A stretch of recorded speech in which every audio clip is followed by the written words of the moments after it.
It was around 10 in the morning on the 18th of March 1944. A 26-year-old Finnish soldier named Imo Koivunen was sitting around a small campfire with the other men in his squadron. They were deep inside the Arctic Circle, in a dense forest in northern Europe that was buried under several feet of snow. The air was frigid, hovering around 5 degrees Fahrenheit. Amo was carefully melting a pot of snow over the flames so the group could have some hot tea. And even though it was a quiet moment, Amo's entire body was aching. This was the first time he and the other soldiers had stopped to rest in nearly 2 full days. They had been on the move constantly, and the exhaustion was setting in deep. Amo and his squadron were part of the Finnish military. At this point in World War II, Finland found itself in a complicated alliance with Nazi Germany. It wasn't because they shared an ideology. It was because they shared a powerful enemy, the Soviet Union. Right now, Amo's group was in a region called Lapland. This area had once belonged to Finland, but 4 years earlier, the Soviets had invaded and forced Finland to give up the territory. Now, with the larger war raging, Finland saw a chance to reclaim their land, and Germany was helping them do it. So Amo and his squadron were on what was basically a reconnaissance mission. Their job was to ski through this part of Lapland and find out what the Soviets were up to, how many of them were out there, and where they were based. For the past 2 days, they had skied all over their designated area of operations. But so far, they hadn't seen a single Soviet soldier. Not one. They hadn't found any Soviet bases either. And for Amo, and probably for the other men with him, this was a good thing. They were all trained for combat, of course, but that didn't mean they were eager to get into a firefight. The Soviet military was bigger, better equipped, and more advanced. If it came down to a real battle out here in the middle of nowhere, there was no telling how it would end. So, as Amo sat there, sore and tired, watching the snow slowly turn to water, he felt a sense of relief. He was grateful that their mission had turned out to be so quiet and uneventful. But then, just as the water in the pot began to boil, the calm was shattered. The unmistakable sound of machine gun fire erupted from somewhere very close by. Instantly, Amo and the others jumped to their feet. They dropped what they were doing and frantically scanned the trees, trying to pinpoint where the shooting was coming from. Before they could even get their bearings, Amo's lieutenant started shouting orders, telling them to grab their weapons and get ready. They all scrambled for their guns. Amo snatched his rifle, and as he looked up, he saw them. Off in the distance, maybe a quarter of a mile away, an entire pack of Soviet soldiers was bearing down on them.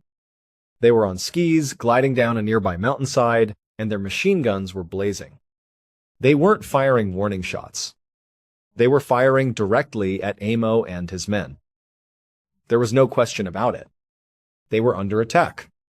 Now, Amo and the other Finnish soldiers had been trained for exactly this kind of situation. This was their job. They were soldiers. But for a brief moment, as Amo saw the sheer number of Soviet troops descending on their small group, a wave of pure terror washed over him. They were hopelessly outnumbered. He knew, in that instant, that this was going to end badly. His mind flashed to his family. He was the oldest of 6 children. When he had first enlisted, he had made a promise to all his younger siblings. He told them he wouldn't get hurt. He promised he would come home safe. And now, looking at the scene unfolding in front of him, he was certain he was about to break that promise. He was going to die out here in the snow. He glanced over at his lieutenant, who looked just as terrified as he felt. But the officer quickly composed himself. He barked out the only order that made sense: flee. Just moments later, Amo and his men were on their skis, pushing off as hard as they could, skiing away from the Soviets down the other side of the mountain. It was a desperate race for survival. As Amo skied, he could hear the distinct sound of bullets whizzing past his head. He heard them thudding into the trees all around him. He just kept thinking, at any second, one of those bullets is going to find me, or one of my friends. There was nothing they could do but just go. Go as fast and as far as they possibly could. Amo was a strong skier, and he found himself at the front of their fleeing formation. He was leading the pack. This meant it was his job to cut the first tracks through the deep, fresh snow, making it a little easier for the soldiers behind him to follow. But it was incredibly draining work. He was expending a huge amount of energy, plowing a path while being shot at. As much as he wanted to stay in the lead and help his teammates, his body was starting to fail him. The initial adrenaline rush you get in a combat situation is unbelievably intense, but it can also lead to a massive crash. It was like his body had burned through all its fuel at once. He had this huge burst of energy, and now he felt like he was collapsing even as the danger was getting closer. His body just couldn't go any faster. He felt himself slowing down. His teammates started zipping past him. They couldn't stop for him. They couldn't even slow down. The bullets were flying. Their only hope was to keep moving. Amo knew that if he couldn't keep up, he was dead. But his muscles were screaming. He was slowing down more and more. The sound of the gunfire was getting louder, closer. He thought about his siblings again, about how devastated they would be when they got the news that he had been killed. Slower and slower he went. The last of his teammates passed him, disappearing down the mountain into a white abyss. And then he was alone. Finally, he lost control of his skis completely. He veered off to the side, started tumbling down the mountain, and smashed hard into a tree. Everything went black. When Amo woke up, it was light outside. He had no idea how much time had passed. He also had no idea how he was still alive. Did the Soviets just miss him? Did they decide not to finish him off? What happened to his teammates? He had so many questions. But alongside the confusion, he felt something else, something very distinct. He had this immense sense of alertness. He was hyper-alert, more aware than he had ever been in his entire life. It was as if his senses were dialed up to 10. He could hear every rustle of the wind, see every detail in the snow around him. He felt totally, completely aware of his surroundings. With this newfound hypervigilance, he started to take stock of his situation. The first thing he noticed was that he was alone. The Soviets were gone. He wasn't a prisoner. His comrades were also nowhere to be seen. He was completely alone in the wilderness of the Arctic Circle. But then he saw his skis lying nearby. He still had his boots on. Most of his equipment was scattered around him, but it was there. He even found his compass, which he had been holding in his hand. He still had a way to navigate, and he still had his rifle. He thought to himself, okay, the situation is bad, but I have the tools I need to survive for a while. And then he realized something truly amazing. Despite having crashed and smashed into a tree, he didn't feel any pain. He checked his body over. He didn't seem to have any injuries at all. It felt like a miracle. The worst thing that had happened was that he was lost and abandoned. But it could have been so much worse. Amo eventually pushed himself up to his feet. He looked off into the distance, and there, maybe 6 or 7 miles away, he saw a plume of smoke rising from a mountain. He recognized that mountain immediately. It was the designated rendezvous point for his squadron, the place they were supposed to go if they ever got separated. Hope surged through him. He looked at the smoke, a clear sign of life, and thought, that's them. Those are my teammates. They made it to the rendezvous point. All I have to do is get to that mountain. So, Amo gathered his backpack, picked up his gun, and put on his skis. He started skiing towards the distant mountain. For a long time, he just kept his eyes locked on that column of smoke, making sure he was heading in the right direction. As he got closer, he became more and more certain. In addition to the smoke, he could now make out what looked like small lean-to tents on the mountainside. That was a telltale sign. That's how Finnish soldiers set up their camps. This was it. He was going to be saved. He just had to get there. And he felt this incredible surge of energy. Maybe it was the relief of knowing he was close to being rescued, but it felt like nothing could make him tired. Finally, Amo got close enough to the campsite that he could actually see faces. He could see the other soldiers. And they were his comrades. They were Finnish soldiers. They had made it to the rendezvous point, just as he had hoped. They hadn't seen him yet. So here he was, full of energy, barreling towards them on his skis. He started calling out. He figured they would be shocked to see anyone just emerge from the wilderness, let alone him, Amo, who they must have assumed was dead by now. He also didn't want them to mistake him for a Soviet soldier and open fire. So he shouted their names, trying to get their attention. At some point, one of the men on the mountain turned and saw him. But his reaction was not what Amo expected. The soldier looked shocked. Then he grabbed his weapon and started shooting at him. Before Amo could process what was happening, all the other soldiers, all of his comrades, were opening fire on him too. He couldn't believe it. He was yelling, "It's me!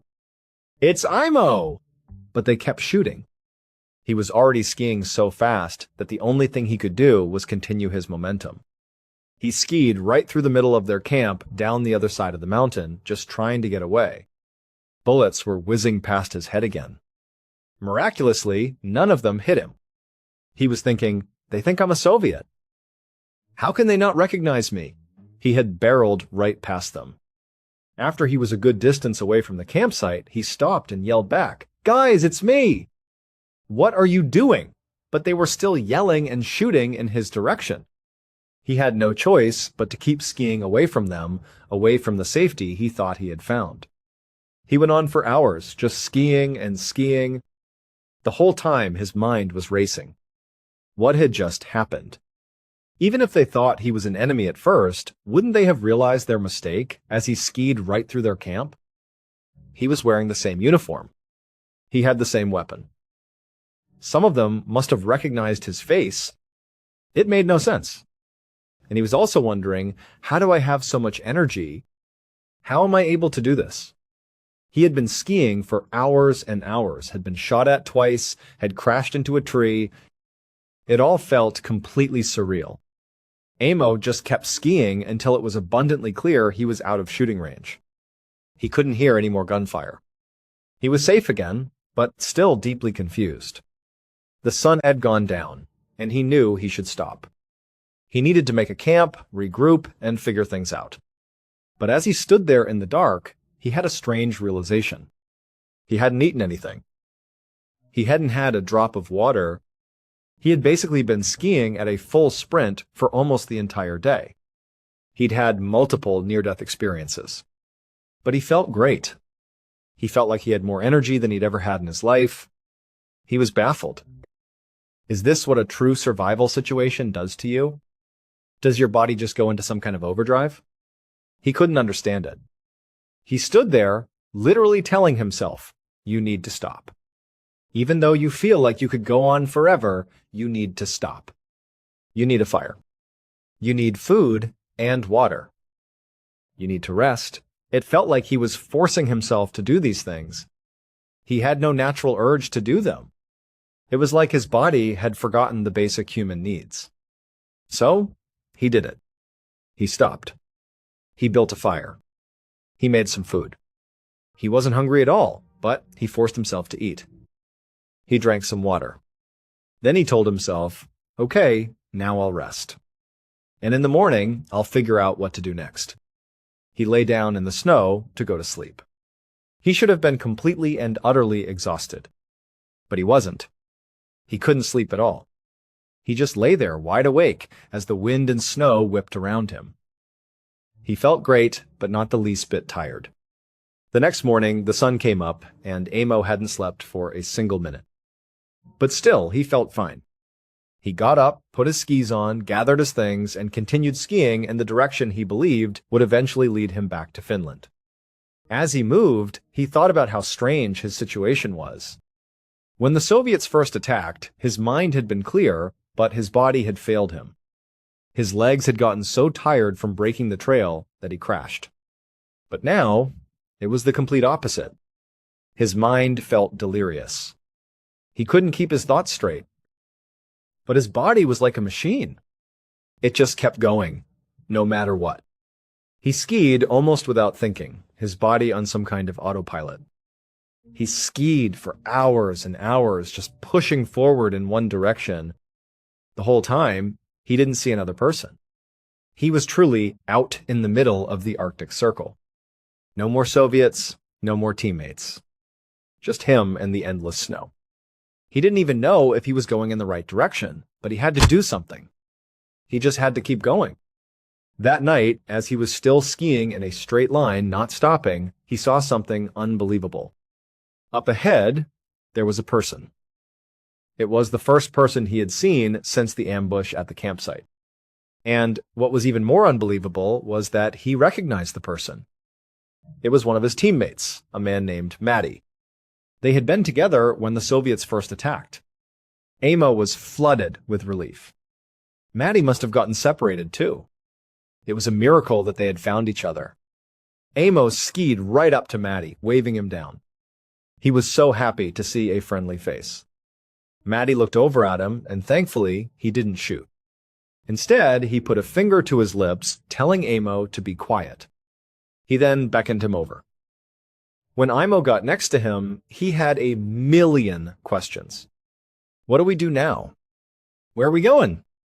But Matty just told him again to be quiet, and then he gestured for them to lie down on the ground. Amo didn't understand what was going on, but he trusted Matty. He wasn't being shot at, which was a good sign. So, the two of them just lay down together in the snow. And for the first time in what felt like a very long time, Imo felt tired. He closed his eyes, and he drifted off to sleep almost immediately. When Amo woke up again, he was not lying in the snow with Matty. He was standing up on his skis, moving down a mountain at a steady pace, as if he were on a mission. Matty was nowhere to be found. And on top of that, Amo realized he didn't have his backpack anymore. And he didn't have his gun. He had no idea how long he'd been skiing for or where he was going. It was as if he had magically gone from being passed out in the snow to being in the middle of skiing. At this point, Amo knew something was seriously wrong with his mind. He told himself, I must be hallucinating. How else could I have been with Matty 1 second and now I'm here? It just didn't add up. As he continued to ski mindlessly along, he started to accept his fate.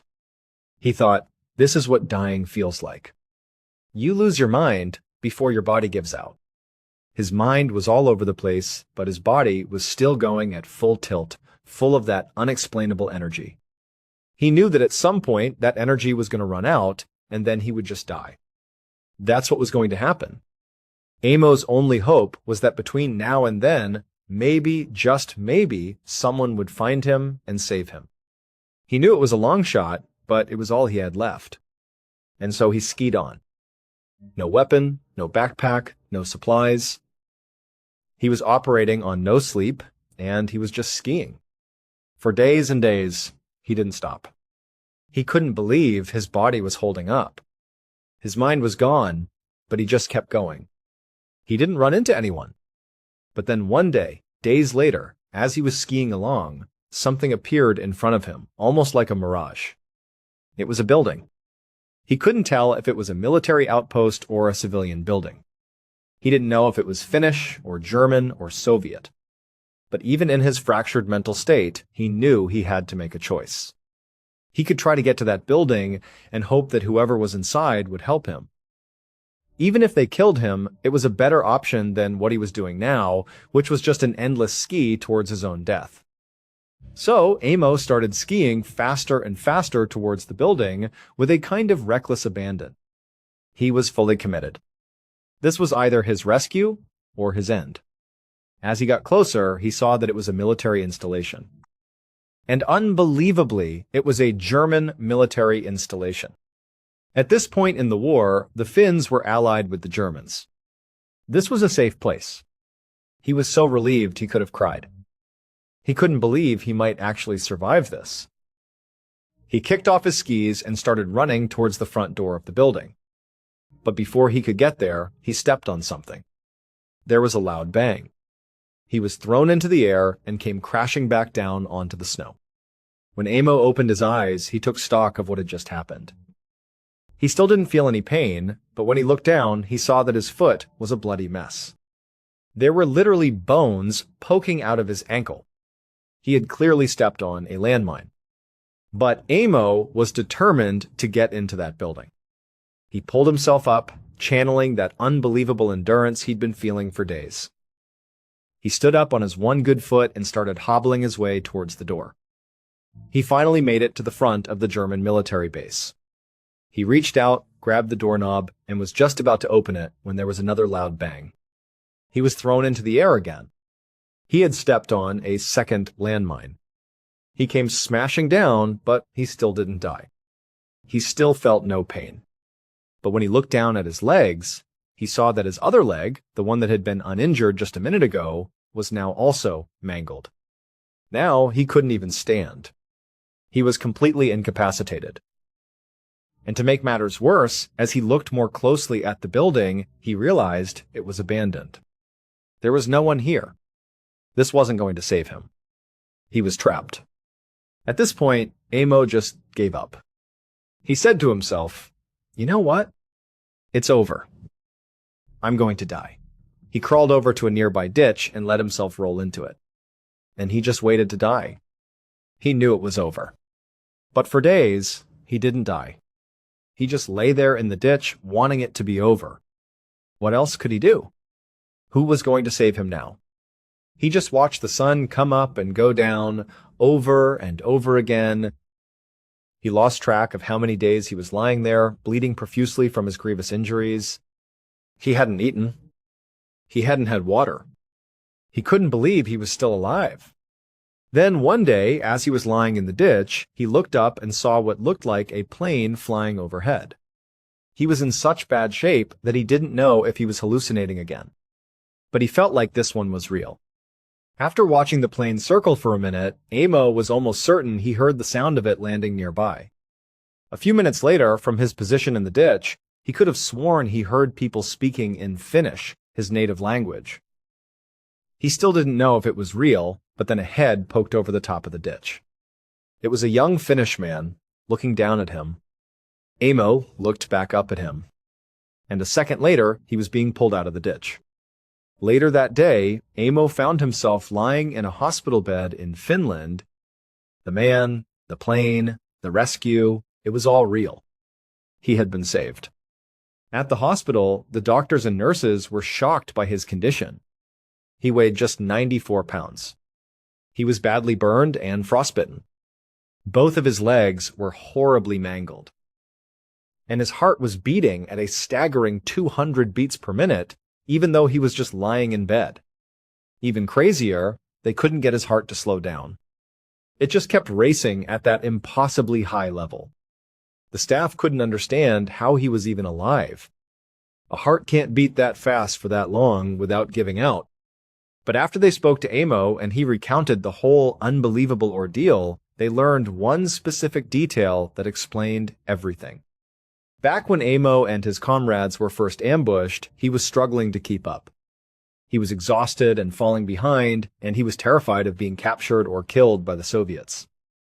So, in a moment of desperation, before he crashed, he tried something. He pulled out a special military ration he had been issued.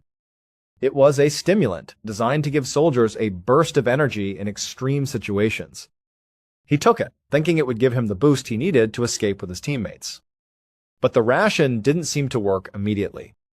He was still so tired that he crashed and passed out. However, when Amo woke up, the drug had kicked in. That's why he felt so hyper-alert, why he had so much energy. It's what allowed him to ski for days without food, water, or sleep. It's why he didn't feel any pain when he was blown up by 2 landmines. It's why his body refused to die, even as he lay bleeding in a ditch for a week. These rations had done their job. They had given him more than enough energy to survive for 2 crazy weeks in the wild. The military ration was a drug called Pervitin. And the thing about Pervitin is that it's just pure methamphetamine.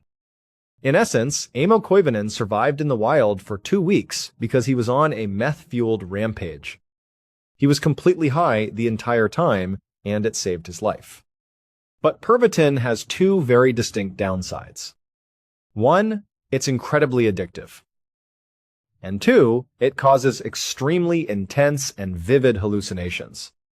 So, it's very likely that Amo never actually came across his own battalion, and they never opened fire on him. He probably never met his teammate Maddie out in the wilderness. We're not even sure if the German military installation he saw was real. It's very likely that all of it was just a product of his mind, a powerful hallucination brought on by the drug. The landmines, however, those were very real. Somewhat unbelievably, Amo would go on to make a full recovery. He got married, he had 9 children, and he lived to the age of 71. And as grateful as he was to the drug that saved his life, he never took Pervitin again. Thank you so much for watching. Let me know what you thought of today's episode in the comments. And remember, we have a whole playlist of true crime episodes ready for you to binge right now. Until next time, see ya. Some stories do not begin with violence. They start with silence. With a moment so ordinary that it was almost nothing to worry about, until you realize what that silence really means.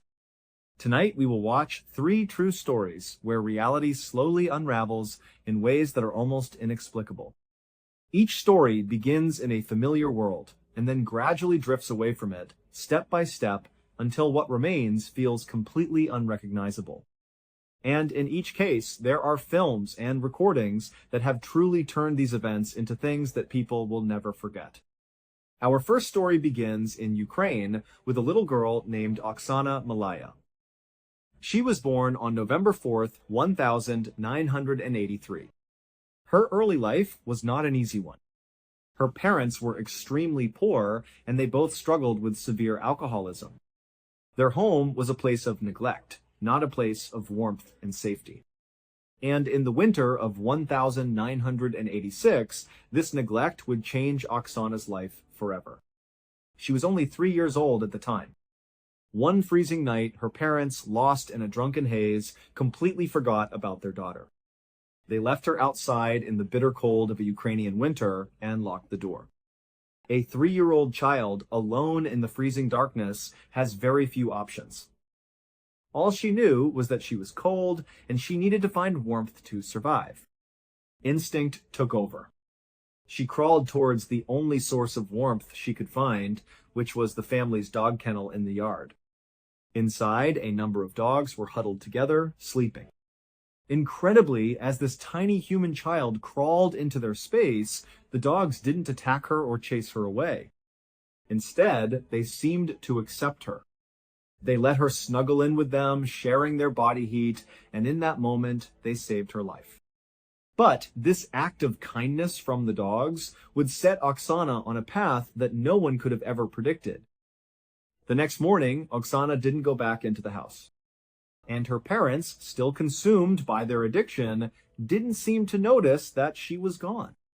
1 day turned into 2, and 2 days turned into a week. A week turned into a month, and then a year. For the next 5 years, Oksana Malaya lived in that kennel with her family of dogs. From the critical developmental ages of 3 to 8, she had almost no contact with other human beings. Her entire world was the pack. She learned from them. She mirrored them. It was a matter of survival. Slowly, she stopped walking on 2 legs. It was easier and more natural to move on all 4s, just like her canine family. She forgot the few human words she knew and began to communicate through barks, growls, and whimpers. She ate what they ate, which was often raw meat and scraps. Her human identity faded away, replaced by the identity of a dog. In her own mind, that's what she was. She was a member of the pack. This went on until the early 1990s. One day, a person walking near the property saw something that made them stop in their tracks. They saw a small figure running around in the woods behind the house, on all 4s, barking. They couldn't believe their eyes. Confused and concerned, they called the police. When the officers arrived, Oksana's dog family immediately sprang into action. They ran out, surrounding her, barking aggressively at the strange men, protecting one of their own. And Oksana, terrified, started barking ferociously right alongside them. She didn't want these humans to take her. Eventually, the police had to use pieces of meat to lure the other dogs away. Only then were they able to get close enough to retrieve the frightened little girl. When Oksana was taken into custody, the doctors who examined her were stunned. She had physically forgotten how to walk like a human. She couldn't speak a single word. They were deeply concerned. The years from 3 to 8 are absolutely crucial for language development. They feared that because she had missed that window, she might never be able to learn to speak at all. Oksana was placed in an orphanage where a long and difficult journey began. She had to relearn the most basic human behaviors.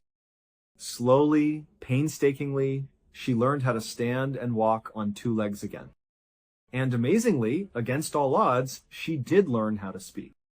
But even with these incredible achievements, the 5 years she spent as a dog had left a permanent mark. Although she could form words and sentences, her speech was always flat and monotone. There was no rhythm, no intonation, no emotion in her voice. It made her very difficult to understand and connect with.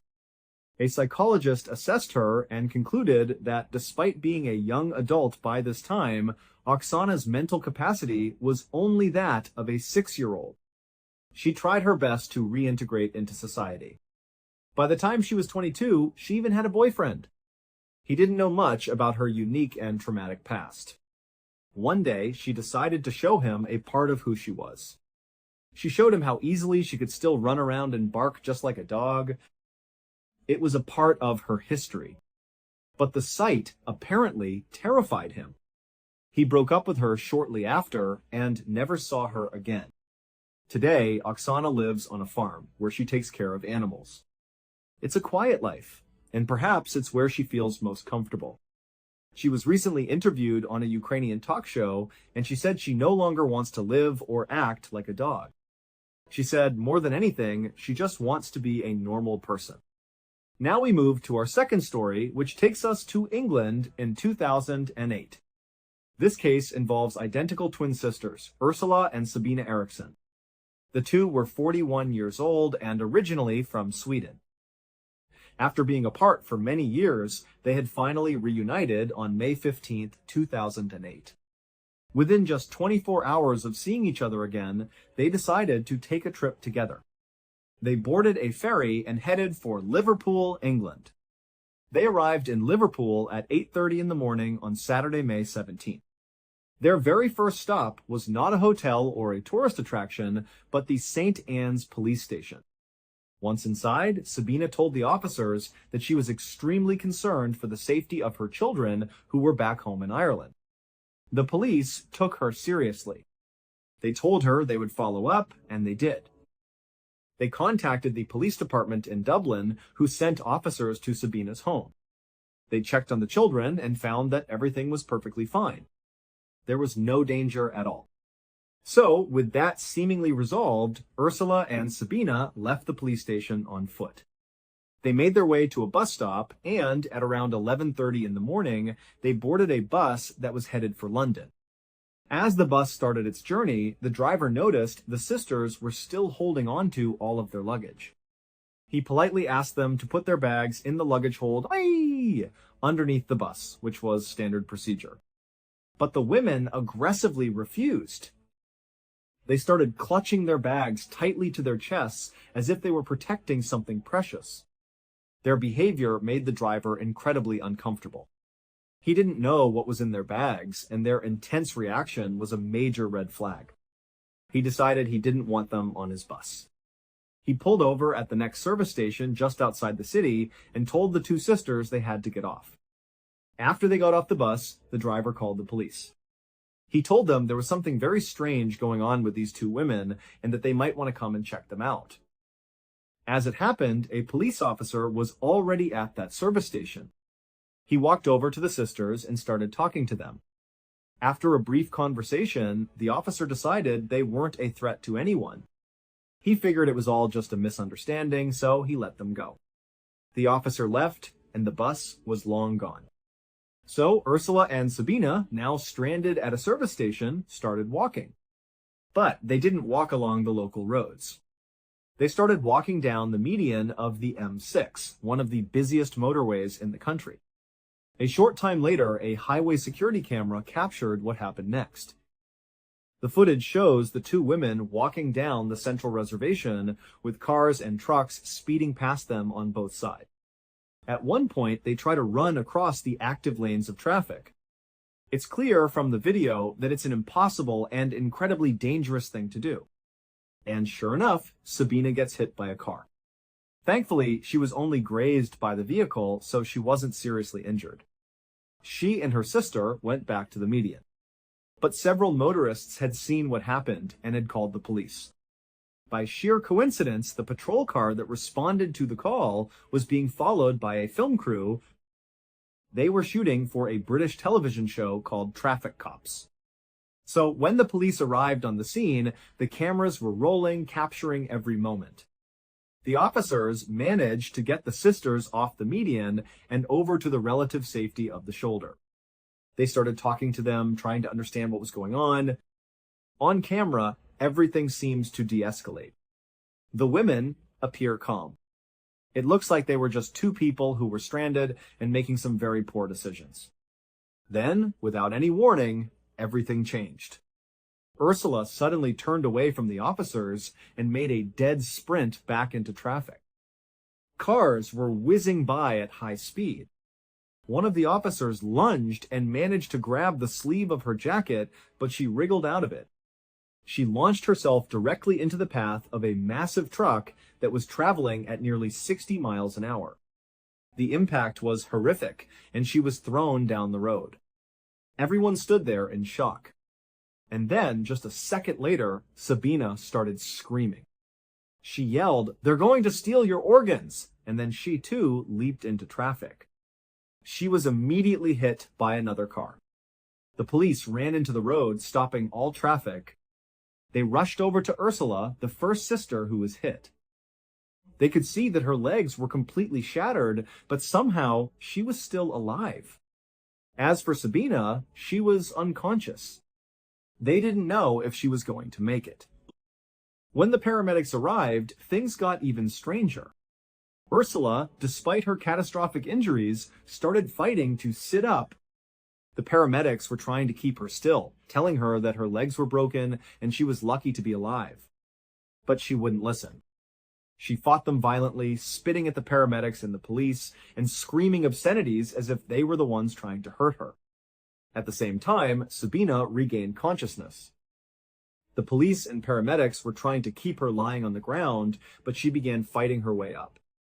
She pushed the officers off of her, managed to get to her feet, and squared off with one of the female police officers. Then she punched the officer directly in the face before turning and running down the motorway. Several officers had to chase after her. They finally surrounded her as she stood with her fists up, ready to fight them all.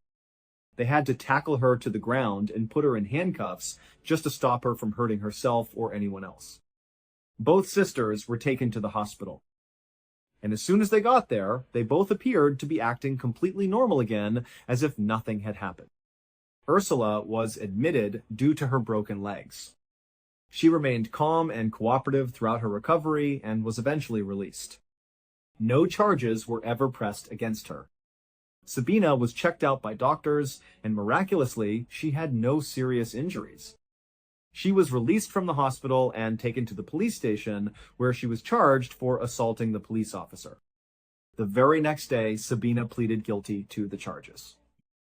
She was sentenced to just 1 day in custody, which she had already served while waiting for her court appearance. So, she was released. She walked out of the police station a free woman. Later that night, she was walking down a street when she saw two men walking towards her. Their names were Glenn Hollinshead and his friend Peter. She stopped them and asked if they knew of any good bed and breakfasts nearby. Glenn told her that, as a matter of fact, he owned one and she was welcome to stay at his place. Initially, Sabina seemed hesitant, maybe like she thought it was a trap. But she eventually agreed, and the three of them went back to Glenn's house. Once they were inside, Glenn and Peter noticed that Sabina was acting very paranoid. She was constantly looking out of all the windows as if she was expecting someone to come for her. At one point, she offered both men a cigarette. They accepted, but just as she was about to light them, she suddenly snatched the cigarettes out of their mouths. She said, "These might be poisoned," and threw them in the trash. Just before midnight, Peter left, and Glenn and Sabina went to their separate rooms to sleep. The next day, Glenn got up to make some tea and food for Sabina. He realized he was out of tea bags, so he stepped outside and called over to his neighbor, Frank. He asked if he could borrow a few. Frank gave him the tea bags, and Glenn went back inside. About a minute later, Frank saw Glenn stagger back out of his house. He was clutching his stomach and screaming, "She stabbed me!" Frank said his neighbor's last words were, "Frank, take care of my dog," and then he collapsed and died. Frank immediately called the police. Sabina fled from the house and started running. She made her way to a nearby highway and was seen running along the side of the road. A motorist named Josh saw her, and he noticed she was holding a hammer. As she ran, she was repeatedly hitting herself in the head with it. Josh drove past her, pulled over, and got out of his car to try to intercept her. But as she ran towards him, she pulled a roof tile out of her pocket and threw it, hitting Josh in the head. She ran right past him and made it to a bridge that overlooked another road below. Without hesitating, she leaped off. It was a 40-foot drop. When she hit the ground, she broke both of her ankles and fractured her skull. But again, she survived. Police and paramedics were called, and Sabina was taken back to the hospital. And just like before, once she was there, she was reportedly acting totally normal again. Sabina was arrested for the murder of Glenn Hollinshead. She pleaded guilty to manslaughter, but she offered absolutely no explanation for why any of it happened. It was as if she was a completely different person from the one who had committed these violent acts. Her defense team argued that she was suffering from a rare psychiatric condition known as folie à deux, which is a French term that means madness of two. It's a shared psychosis that can sometimes present in identical twins, where one twin has a psychotic break and they somehow transmit their delusion or their insanity to the other twin. The defense claimed Ursula had the initial break, and Sabina was caught in the echo of her madness. Amazingly, the prosecution accepted this claim. Sabina was sentenced to only 5 years in prison. She served her sentence, was released in 2011, and to this day, she is a free woman. Our final story tonight is about a young woman named Lauren Giddings. In June of 2011, Lauren was a law student on the verge of achieving her dream. She was just one final exam away from graduating and becoming a public defender. She was smart, dedicated, and well-liked by everyone who knew her. Despite the intense pressure of her upcoming exam, she had taken the first week of June off to go to her sister's wedding, where she was the maid of honor. Right before she left the wedding to head back to school, she joked with her family. She told them she was going to be locking herself in the library, studying 24/7, and that they shouldn't bother trying to get in touch with her. When she got back to her apartment complex near campus, however, things didn't go as planned. Her classmates, the ones she usually studied with, didn't see her at the library. In fact, no one saw her at all. After a couple of days went by with no sign of Lauren, her friends started to get a little worried. They started texting her and calling her phone just to see if she was okay. But she never picked up, and she never replied to any of their messages. One of Lauren's classmates eventually reached out to Lauren's sister. She asked her if she had heard from Lauren at all, because no one at school had seen her. Lauren's sister wrote back and told the friend not to worry. She said, "Oh no, everything is just fine. Lauren told us before she left the wedding that she was going to be locking herself away to study around the clock. I'm sure she's just focused." But this classmate wasn't convinced. It felt very uncharacteristic of Lauren not to be at the library, and it was even more strange that she wasn't answering her phone. So she called the police and asked them to do a welfare check at Lauren's apartment. A police officer went over to the apartment and knocked on the door, but there was no answer. He tried the doorknob, but it was locked. The officer then walked around the outside of the building, checking the windows. He didn't see any broken glass or any obvious signs of a break-in. With no reason to force entry, the officer left. He told Lauren's friends that there was nothing more he could do unless they filed an official missing person report. A couple more days went by, and there was still no word from Lauren. At this point, her family was now becoming very concerned. They officially filed a missing persons report. The police went back to Lauren's apartment. Again, they knocked, and again, there was no answer. The door was still locked. This time, they got the owner of the apartment building to come and open the door for them. When they went inside, Lauren wasn't there. At first glance, the apartment looked normal. But then, they noticed something deeply unsettling. Her cell phone, her keys, her purse, and her laptop were all there, left behind. This immediately made the police suspect that something sinister might have happened. They started asking Lauren's friends and family if she had any enemies, or if there was any reason she might be fearful for her life. Initially, everyone said no. They said Lauren was loved by everybody and that no one would ever want to hurt her. But then, Lauren's sister remembered a strange comment Lauren had made about a year earlier. It hadn't seemed important at the time, but now it felt chillingly relevant. Lauren had just gotten back from a vacation, and when she went into her apartment, she noticed that some things had been moved. It felt like someone had been inside while she was away. She told her sister about it, but with no proof and no reasonable explanation, the incident was quickly forgotten. Lauren was so busy with law school that she didn't pursue it. After searching the inside of Lauren's apartment, the police moved their investigation to the exterior of the building. And that's when they made a horrifying discovery. An officer was looking in a dumpster near the building when he noticed a large black trash bag that seemed out of place. When he tried to move it, he realized it was very heavy. The officers opened the bag, and inside they found a human torso. It was later identified as Lauren's. Just moments before this discovery was made, a local news crew had shown up outside the apartment building. They had received a tip that a resident had been missing for over a week and that police were now on the scene. As they were setting up, they saw a young man who appeared to be a resident of the building. He was watching the police investigation and looked visibly shaken. The news crew decided to go over and interview him. It turned out his name was Stephen McDaniel. He was Lauren's next-door neighbor, and he was also a classmate of hers in law school. The interviewer asked Stephen what his last interaction with Lauren had been. Stephen became very focused and explained in detail that he hadn't seen her in the last week. He said, speaking on behalf of his other classmates, that no one had seen her. He then added, she must have just vanished. As they were conducting this interview, just on the other side of a bush, a police officer was discovering Lauren's torso. Word of the discovery quickly spread through the officers on the scene, and the news crew overheard it. The interviewer said out loud to Stephen, "It looks like they found a body." In that instant, Stephen's entire demeanor changed. He just stared at the reporter and said, "A body?" And then he went completely silent. He had a blank, distant look on his face. The interviewer, seeing his reaction, asked him, "Are you okay?" But Stephen just stood there for a few more seconds before walking away from the camera.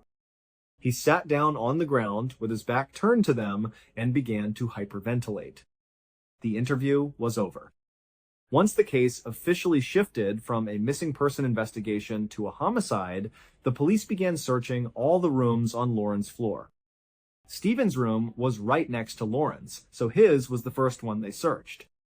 As they began the search, Stephen stood just outside his open door. He was sweating profusely and drank more than 10 bottles of water in a short period of time.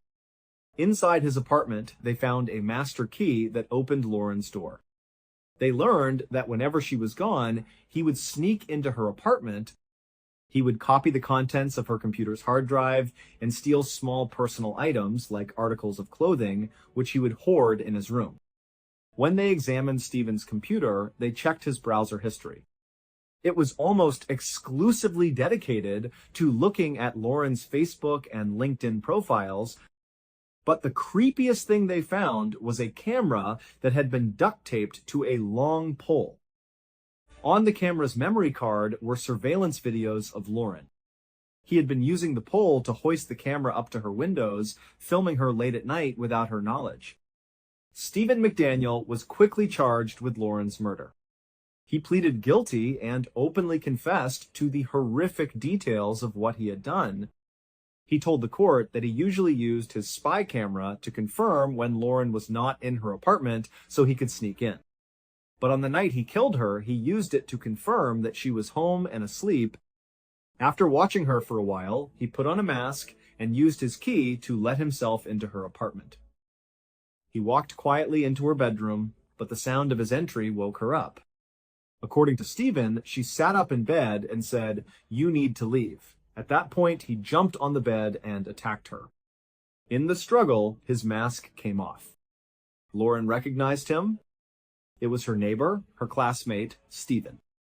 She pleaded with him, calling him by his name, begging him to stop. But he didn't. He strangled her to death. Afterwards, he dragged her body into her bathroom and dismembered her. Some of the remains were flushed down the toilet. The rest were put into trash bags. Only one of those bags, the one containing her torso, was ever found. Stephen McDaniel was given a life sentence for his crimes. But some of these stories don't really end when the video stops. They stay with the people who lived them. And sometimes they stay with the people who only heard them. Remember, there are more cases waiting for you, stories that seem impossible until you realize they actually happened. Until next time. In 2018, James and Brittany Campbell decided to do something a little different for their wedding. They flew out to Las Vegas, Nevada, and found their way to the famous Little Vegas Chapel just off the Strip. They were married by a man dressed as Elvis Presley, right in front of a classic pink Cadillac.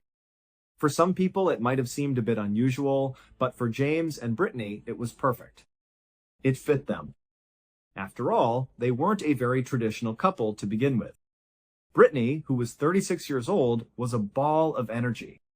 She was bubbly, outgoing, and she even described herself as being a little bit crazy. She was the kind of person who lit up a room. James, on the other hand, was 35 and her complete opposite.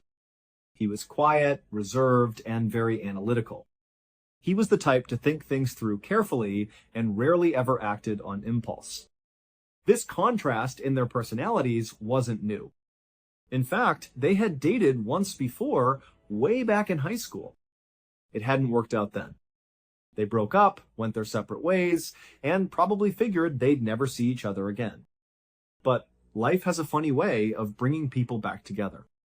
Nearly 2 decades later, they reconnected by chance. And this time, things were different. They both had something major in common that changed everything. James was a single father, raising 2 young boys on his own. He was searching for a partner, someone not just to share his life with, but someone who could be a mother figure to his children. As for Brittany, she was also single, and she had always dreamed of being a mother. The timing of their reunion just felt right, like it was meant to be. A year after their Elvis-officiated wedding, life threw them another big change. James was serving in the U.S. Navy, and he received new orders. He was being stationed for a couple of years at a naval base in Hawaii. For the family of 4, this was a huge adventure. They packed up everything they owned, gathered their little cat, Mr. Franklin, and left the mainland United States behind. They landed in Honolulu, the capital of Hawaii, ready to start their new life. They moved into a 2-story house in a suburb just a few minutes from the airport. It was a nice, quiet neighborhood, situated at the end of a cul-de-sac. The area didn't exactly look like the tropical paradise you might picture when you think of Hawaii. It was more like a typical American suburb. The houses were all very similar, these cookie-cutter two-story homes lined up next to each other, many with white picket fences out front. For the Campbells, who were used to life on the mainland, this familiar sight was actually comforting. It helped them settle in. It didn't take long for them to fall in love with their new home in Hawaii. That is, until they started to uncover the house's dark secret. It began in June of 2019, not long after they had moved in. Brittany needed to get something from the garage. Their garage was attached to the left side of the house, and there was a door on the first floor that led directly into it. So Brittany walked through the house, opened that door, and stepped into the garage. She reached for the light switch and flipped it on. What she saw when the light flooded the space made no sense at all. They had only been in Hawaii for a few weeks, so there were still a ton of moving boxes they hadn't gotten around to unpacking. They had stacked them all up neatly inside the garage to deal with later. But now, as Brittany stood there, she saw that almost all of those boxes had been knocked over. Their contents were spilled out all over the concrete floor. It was a huge mess. But what was truly bizarre was that it didn't look like a random act of chaos. It looked intentional. Someone had seemingly gone through the boxes, sifting through their belongings. They had taken out random items and arranged them in strange little piles. The objects in each pile had no connection to each other. In other places, items were stood up in odd arrangements, almost like they were being displayed for a garage sale. Brittany's first instinct was to just back away. She turned around, left the garage, and went to find her husband. She brought James back to the garage door, and he looked inside just as confused as she was. The two of them immediately went into the garage and started looking through the mess, trying to see if anything valuable was missing. It was hard to tell for sure given the chaos, but they did have some expensive items packed in those boxes. Those items had been pulled out, but they were still there, lying on the ground. This was a pretty good sign that this wasn't a robbery. So, if it wasn't a burglar, what was it? The only other explanation they could come up with was their two young sons. Maybe the boys had been playing in the garage, gotten a bit too rough, and knocked everything over. But when James and Brittany asked them, the boys swore they hadn't done it. Brittany believed them. James, however, was more skeptical. He thought they might just be lying to stay out of trouble. And if it wasn't the kids, he figured maybe it was one of their pets. They had gotten a dog shortly after arriving in Hawaii, so now they had a dog and a cat. James was trying to find any logical explanation, and he was very dismissive of how genuinely spooked Brittany was by the whole thing. But there was nothing else to do. They cleaned up the garage, put everything back, and tried to move on. About a week later, another strange thing happened. Brittany was home alone one morning, getting ready for the day. She was sitting at her vanity in the master bedroom, carefully applying her eyeliner while a makeup tutorial played on YouTube. As she focused on her reflection, a loud sound from downstairs made her jump. The front door had slammed shut with incredible force. She was so startled, she almost poked herself in the eye. She immediately paused the video. The house was silent again. She called out, "James?" Boys, thinking they must have come home without her realizing it. But nobody answered. Her mind started racing, trying to find a rational explanation. Maybe James and the boys had just opened the door to drop something off, slammed it on their way out, and didn't hear her call. But a part of her felt that something was wrong. The memory of the trashed garage was still fresh in her mind. She had tried to forget about it, but it was always there in the back of her thoughts. She stood up and walked towards the open bedroom door, which led out into the second-floor hallway. From her bedroom, you could look straight across the hall to her son's bedroom door. In between the two rooms, to the left, was the staircase leading down to the first floor. At the bottom of those stairs, right in front of you, was the front door. The very door she had just heard slam. Brittany cautiously stepped into the hallway. She looked around, but saw no one. She called out for her family again, louder this time. Again, only silence answered. Taking a deep breath, she started walking down the hallway. When she reached the halfway point, she turned left and started down the stairs. The house was eerily quiet. A growing sense of dread was building in her stomach. She quietly called out for James and her sons one more time, but there was still no response. When she got to the bottom of the stairs, she scanned the first floor. Nothing seemed out of place. She walked over to the front door and pulled it open, hoping to see James's car in the driveway or any sign that her family had been there. But there was nothing. The driveway was empty. There was no one around. It was just her. Her heart was pounding now. She shut the front door and made sure to lock it. Then she did a full sweep of the first floor. She checked every single window and every door, making sure they were all securely locked. She went back upstairs and did the same thing, checking every room, every closet. There was nobody else in the house. She was completely alone. She went back to her room, her mind reeling. How could she explain it? She knew what she heard. She had clearly heard the front door slam shut. But there was no one there to have done it. She eventually had to leave the house to go about her day, but the incident stuck with her. That evening, when she got home, James and the boys were there. She brought up the slamming door, asking James if he had maybe stopped by the house earlier. He told her no, he hadn't been back all day. It couldn't have been him.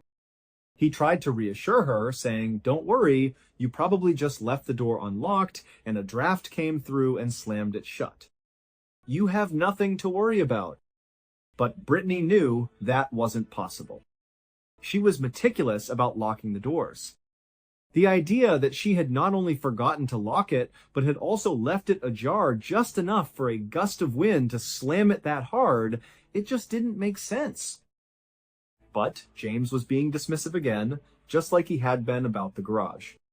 He told her she was being paranoid and that it was just a door. This frustrated Brittany, and soon they were in a full-blown argument. By the time they went to bed that night, they were angry and not even speaking to each other. They fell asleep in silence. Then, in the middle of the night, Brittany woke up suddenly. She didn't know what had woken her, but she sat up in bed, looking around the dark, quiet room. As she tried to get her bearings, she heard it.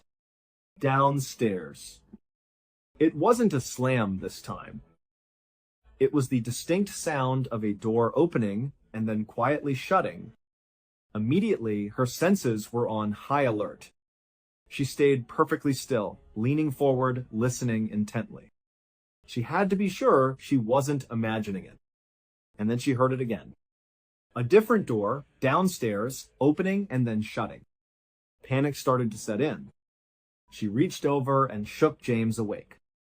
She whispered urgently, "James, I can hear someone opening and shutting doors downstairs." James was not happy about being woken up. He was still mad at her from their fight earlier, and now she was waking him up in a panic about more doors. He was annoyed. He sat up, clearly not taking her seriously.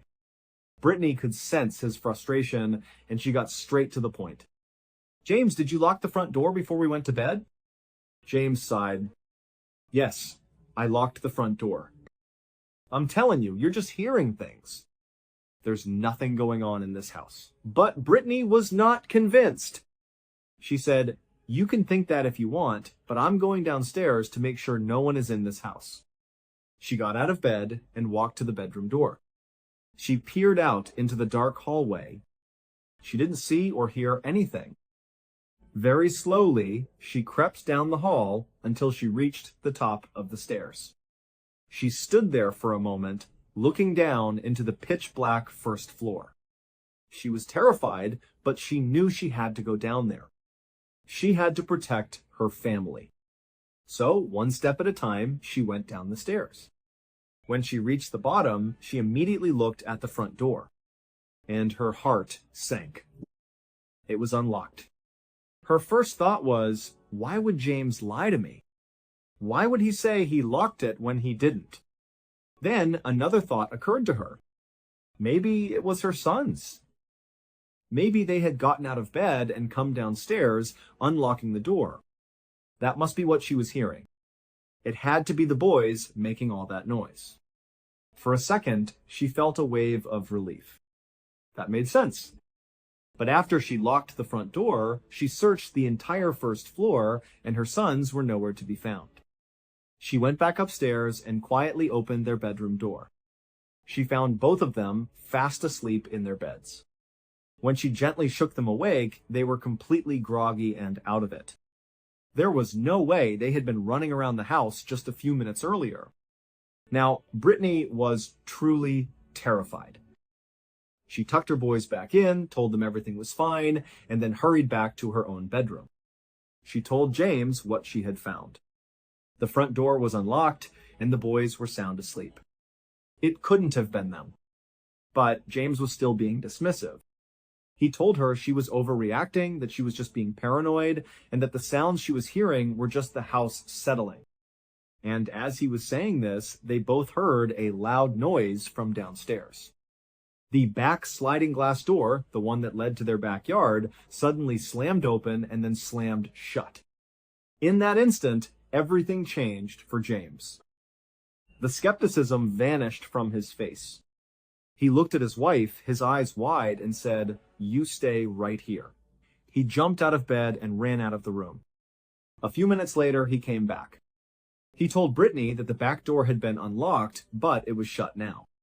He tried to downplay it again, saying she must have forgotten to lock that one too, and that the same draft was probably causing all the problems. He said, "The house is all locked up now. Let's just go to sleep." Brittany couldn't believe what she was hearing. "Are you kidding me?" she said. "There is something weird happening in our house. The garage, the doors opening and shutting. You can't just pretend like nothing is going on." This led to another big fight. Before long, they weren't even talking about the mysterious noises anymore. They were just arguing with each other. Eventually, exhausted, they both just gave up and went back to sleep. For the next few weeks, things in the house were quiet. But Brittany couldn't stop thinking about it. Who or what was opening and shutting their doors? What had happened in the garage? Meanwhile, James continued to act like nothing was wrong. He refused to talk about the possibility that something strange was happening in their home. But then, something strange happened to James when he was all alone. And for the first time, he got really spooked. It was a couple of weeks after the night of the slamming doors. James was home by himself during the day. He decided to sit down and play the piano, which was in their living room on the first floor. He sat down and began to play. After a little while, he started to get an uncomfortable feeling. He felt like he was being watched. The feeling grew so strong that he had to stop playing. He looked around the room, trying to make sure he was actually alone. As he scanned the room, he glanced at the window to his right, which looked out onto the side yard. And he saw it. There was a figure standing right outside the window, looking in. The curtain was drawn, so all he could see was a dark silhouette. It was just standing there, with its arms down by its sides. James was startled. As soon as he reacted, the figure quickly moved away towards the back of the house. James jumped up from the piano bench and rushed over to another window, one that looked into the backyard. He looked outside, but there was no one there. He went back to the first window, the one where he saw the figure, and pulled the curtain back. Again, no one. He tried to rationalize it. He told himself it must have been a nosy neighbor who heard the music and came to see who was playing. Maybe they saw him, noticed them, and ran off before he could get a good look. That had to be it. But deep down, the image of that dark figure in the window really shook him up. However, it was the blanket incident that finally broke through James's wall of skepticism. It was the moment that forced him to admit to his wife that they had a serious problem. Not long after James saw the figure, the whole family decided to go out to a movie. As they were getting ready to leave, Brittany said she wanted to bring a specific blanket with them. It was a family favorite, the one they always used when they were cuddling on the couch. She thought it would be nice to have it at the theater. She went into the living room to grab it, but the blanket was gone. It wasn't on the couch where it always was. She asked James and the boys if they had seen it, but they all said no.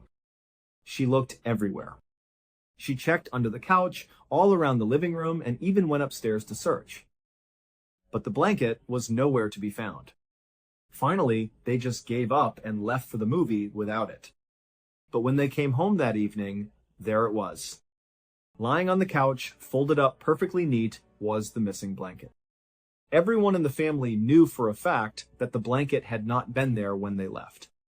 So how did it get there? For the next few weeks, James and Brittany did their best to put on a brave face for their kids, telling them that everything was fine. But in reality, the whole family was terrified to be in that house. The strange occurrences were getting worse. At night, the doors would still open and shut on their own. Their dog would start barking uncontrollably in the middle of the night for no reason, and they all shared the same awful, constant feeling of being watched. By September of that year, the family had reached a breaking point.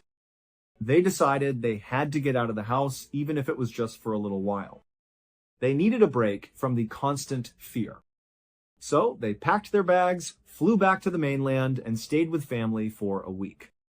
On September 20th, they got back on a plane and flew back to Honolulu. As they drove from the airport to their house, both James and Brittany were secretly hoping that their time away had somehow reset things, that whatever weirdness was plaguing their home would have just magically stopped. But as soon as James turned onto their street, they knew that wasn't going to be the case. As they drove up the road, they could see their house at the end of the cul-de-sac. And sitting right in the middle of their driveway was James's nice road bike. Brittany turned to her husband. Even though she already knew the answer, she had to ask. "James, were you riding your bike before we left?" James just shook his head, no, his eyes fixed on the house. He hadn't touched it. He pulled the car into the driveway, parking right in front of the garage door. After he put the car in park, he pressed the button for the garage door opener. James was in the driver's seat, Brittany was next to him, and the kids were in the back. They all watched as the garage door slowly began to rise. As soon as they could see inside, their jaws dropped. The entire garage had been completely trashed. It wasn't just that things were dumped out. Things had been ripped apart, shredded, as if a wild animal had been let loose inside. James immediately turned to his wife and said, "We've been robbed." He jumped out of the car and told his kids, "Stay in the car! Do not get out." James then went to the side of the house and grabbed a sledgehammer for protection. He made his way to the front door of the house while Brittany stayed by the car on the phone with 911 reporting a break-in. James reached the front door. He put his key in the lock and turned it. The door was unlocked. With the heavy sledgehammer in one hand, he tried to push the door open, but it wouldn't budge. Something was blocking it from the other side. James put his shoulder against the door and pushed with all his might. Finally, it opened just a crack, just enough for him to see inside. As he peered through the narrow opening, trying to figure out what was going on, a pair of eyes suddenly met his from behind the door. Before James could even react, a man's voice from inside the house said calmly, "This is not your house." And then the man tried to push the door shut on him. An adrenaline-fueled rage took over James. He roared and smashed the door open with his body.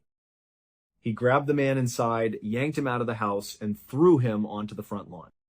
James then stood over him, holding the sledgehammer, and warned him, "If you go anywhere, I'm going to have to attack you with this." The intruder, a 2-3-year-old man named Ezekiel Zayas, didn't try to run. He just stood there on the Campbell's lawn, staring directly at James, unblinking and eerily calm. A couple of minutes later, the police arrived. Ezekiel didn't put up a fight. He was arrested and taken away without any resistance. It was only after Ezekiel was gone that James and Brittany finally went inside their house. What they found was a scene of total devastation. The entire house, just like the garage, had been completely ripped to shreds. But amidst the chaos, they noticed something familiar. There were those strange little piles of random objects, just like they had seen in the garage that very first time. There were stacks of coasters, books, and electronics arranged on various surfaces, but what really caught James's attention were the medical vials. All over the first floor, on tables and counters, were small vials of drugs or chemicals. He knew they didn't belong to his family. Someone had brought them into the house. James made his way up the stairs to the second floor. The upstairs was just as destroyed as the downstairs, a mess of overturned furniture and strewn belongings. But when he turned and went into his son's room, he was shocked. The room was pristine. In fact, it looked like it had been professionally cleaned. The boys' laundry was neatly folded and stacked on a chair. Their beds were made with military precision. All of their toys, which were usually all over the floor, were neatly put away in their proper places. Stunned, James left his boys' room and walked across the hall into the master bedroom. And what he saw in there made an already terrible situation 1,000 times worse. The master bedroom was destroyed, just like the rest of the house. But the bed was different. The top of their bed was clear of any junk. Instead, a towel had been laid out neatly across it, like a tablecloth. And arranged on this towel, spaced apart perfectly, was a collection of knives. Next to the knives, also on the towel, was a laptop. It was a laptop the Campbell family owned, but they rarely used it. It was open, but the screen was dark. By this point, Brittany had come upstairs and was standing beside him. Together, they walked over to the bed, horrified by the display. They touched the keyboard of the laptop, and the screen lit up, showing the last thing that had been worked on.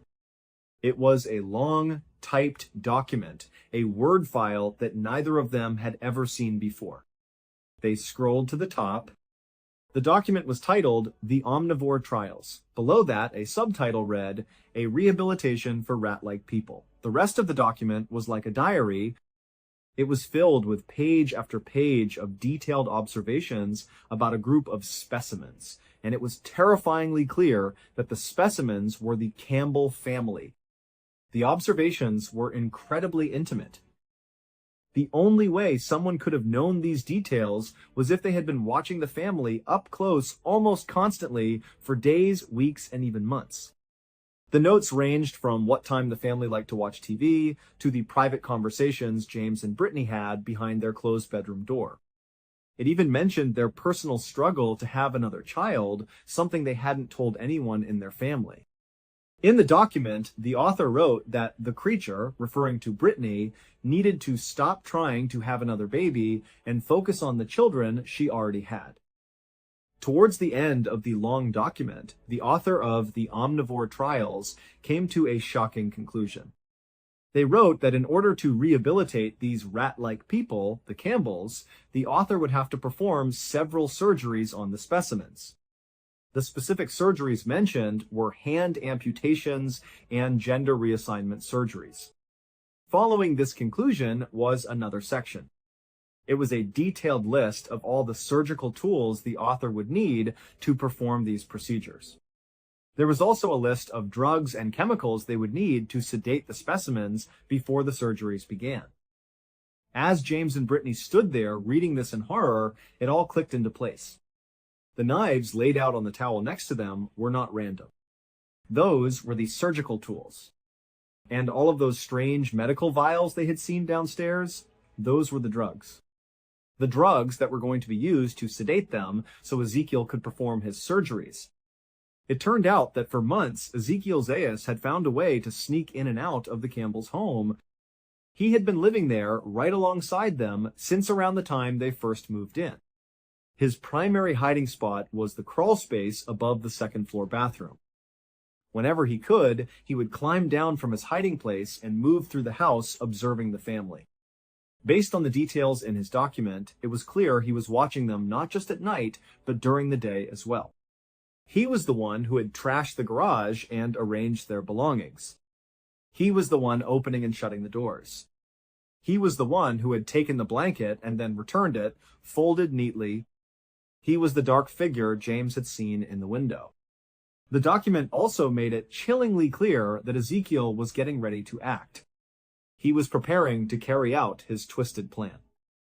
The Campbells' decision to go on that one-week vacation might have been the very thing that saved their lives. It had interrupted his timeline. And if there was any doubt about whether Ezekiel was capable of such extreme violence, that question was answered after his arrest. While he was in jail awaiting trial for what he did to the Campbells, he allegedly beat his cellmate to death. A guard reportedly walked in and saw Ezekiel punching, kicking, and stomping on the man. The man later died from his injuries. As of today, Ezekiel Zayas is in a state hospital. Doctors are still trying to determine if he is mentally fit to stand trial, both for what he did to the Campbell family and for the alleged murder of his cellmate. It's still a complete mystery what his motives were. We have no idea why he targeted the Campbells or what he hoped to achieve with his so-called omnivore trials. As for the Campbell family, the experience was so deeply traumatic that they couldn't stay in that house. They moved away immediately. For their own safety and peace of mind, their current whereabouts are unknown. They simply vanished, hoping to leave the nightmare of that house, and the man who lived in their walls far behind them. Thank you so much for watching. Let me know what you thought of today's episode in the comments. And remember, we have a whole playlist of true crime episodes ready for you to binge right now. Until next time, see ya. Tonight, I have two great stories, but I couldn't figure out how to tease them like I do at the top of these episodes. I realized that what makes these stories special is that they're both great campfire stories. Two teenage girls named Rachel and Molly lived in a quiet, rural New York in the late 1990s. Best friends, they were inseparable and part of a large high school group that spent a lot of time together. Still, Rachel and Molly had a special bond within that larger circle. Two of them were often seen together, sharing secrets and navigating high school. Love of goth culture brought them together and bonded their group. High school goths had a distinct identity in the late 1990s and early 2000s. It meant wearing mostly black. Black nail polish, lipstick, and a deep black hair coloring. Celebrate all things dark and macabre. Others saw it as a philosophical exploration of life's darker side and a way to express their non-mainstream feelings. Many saw it as a fashion statement, a way to stand out and feel special. It was a distinct subculture in the late 1990s, and Rachel and Molly were fully committed to it. They liked the music, fashion, and atmosphere. A favorite hangout for Rachel, Molly, and their goth friends was the local cemetery. It was initially a joke, an ironic performance of their identity. Where else would the goth kids hang out than a cemetery? Their first few trips there were humorous because it felt too predictable. Odd thing happened. The cemetery was actually cool to hang out in. They were never bothered there in the peace. So it became their seat. It was their weekend hangout. The cemetery was usually visited at night by Rachel, Molly, and their friends. This maximized the dark, spooky atmosphere they were going for, leaning goth. A more important rule was that they always went together. Rachel and Molly were never alone. They always hung out with several of their friends. This had several causes. First, more people meant more energy and conversation, making it more fun. Though they loved it, the cemetery was creepy at night. Numbers provided safety. It felt less intimidating and more like their own park with a group. Rachel was home alone on a Friday night, bored, when the phone rang. Was Molly. Caller Molly was cheerful. Rachel replied immediately when she asked, "Hey, you want to go hang out in the cemetery?" "Duh," she said. They did it on weekends. "I'd love to go." "Come pick me up." Rachel got ready after saying goodbye. It was her usual all-black outfit, makeup, and waiting outside for Molly's car. A few minutes later, Molly's headlights turned onto her street, and the car pulled up to the curb. Rachel saw Molly alone in the car first. It was odd. When they picked her up for cemetery nights, the car was usually full of friends. Rachel entered through the passenger door. While buckling her seatbelt, she asked Molly, "Hey, so where is everyone? Are we going to pick up the rest of the group now?" Molly dismissed her. "In fact, no," she said. "I tried calling everyone else, but they're all busy.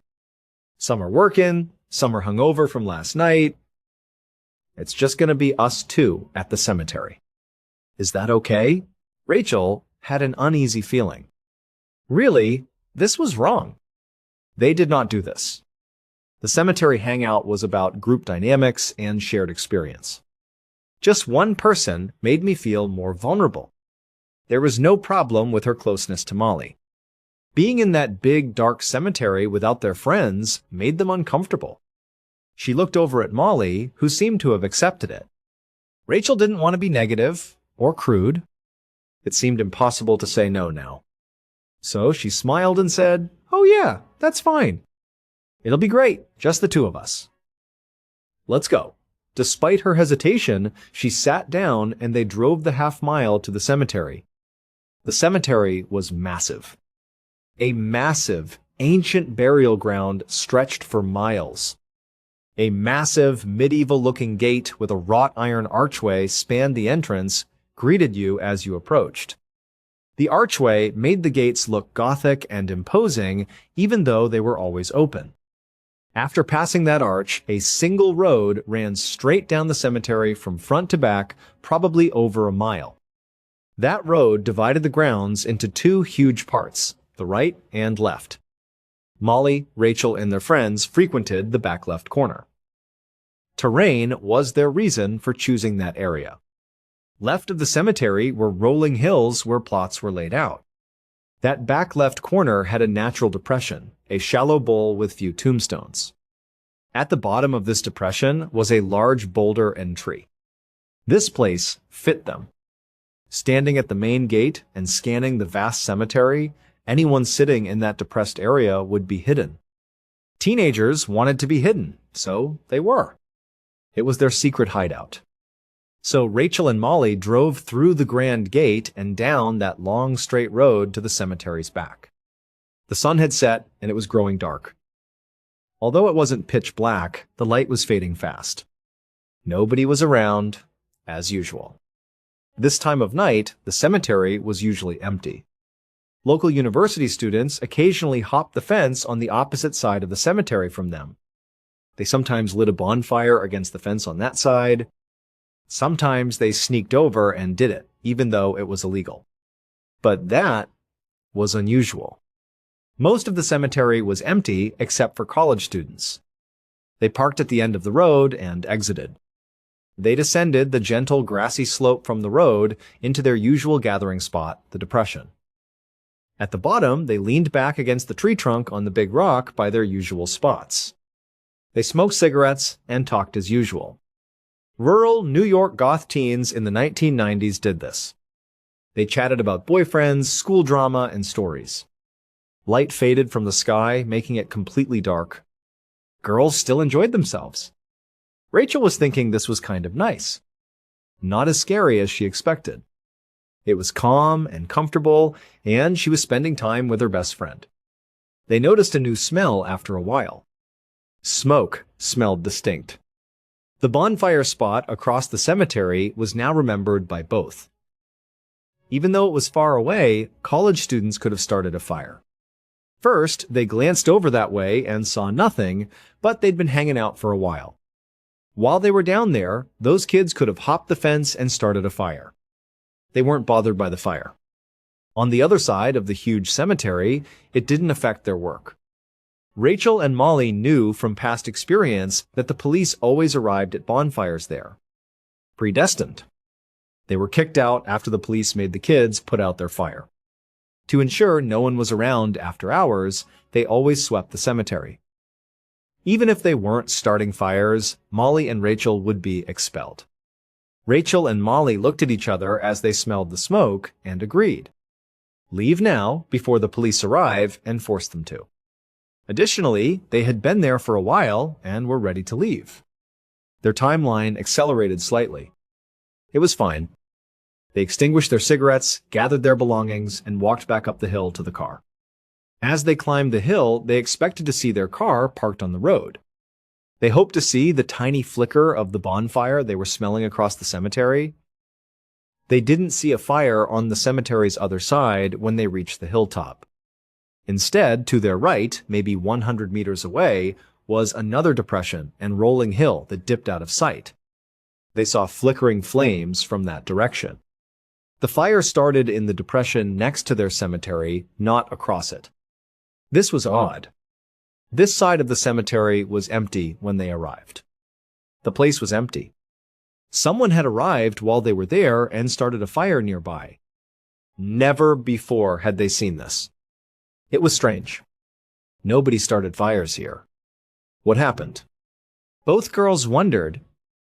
They assumed the college students had tried a new place. They only saw the fire's tops rising from the ridgeline, not the people. The person over there probably didn't know they were here. They had an idea. Molly asked Rachel, "What if we go back down and sneak up the other side of our hill? We could poke our heads over and see who it is. We could spy on them." An exciting, slightly mischievous idea. Why not since they were here? Two girls agreed, turned around, and returned to depression. They climbed the hill opposite the mysterious fire, past the big rock and tree where they had been sitting for 2 hours. They moved quietly to hide. Rachel accidentally made noise as they approached the hilltop, where they could see the fire and whoever was there. In the quiet night, she stepped on a dry branch or loose rock, which cracked loudly. Fire crackling was the only sound. No one spoke from the other side. Rachel covered her mouth and stared at Molly.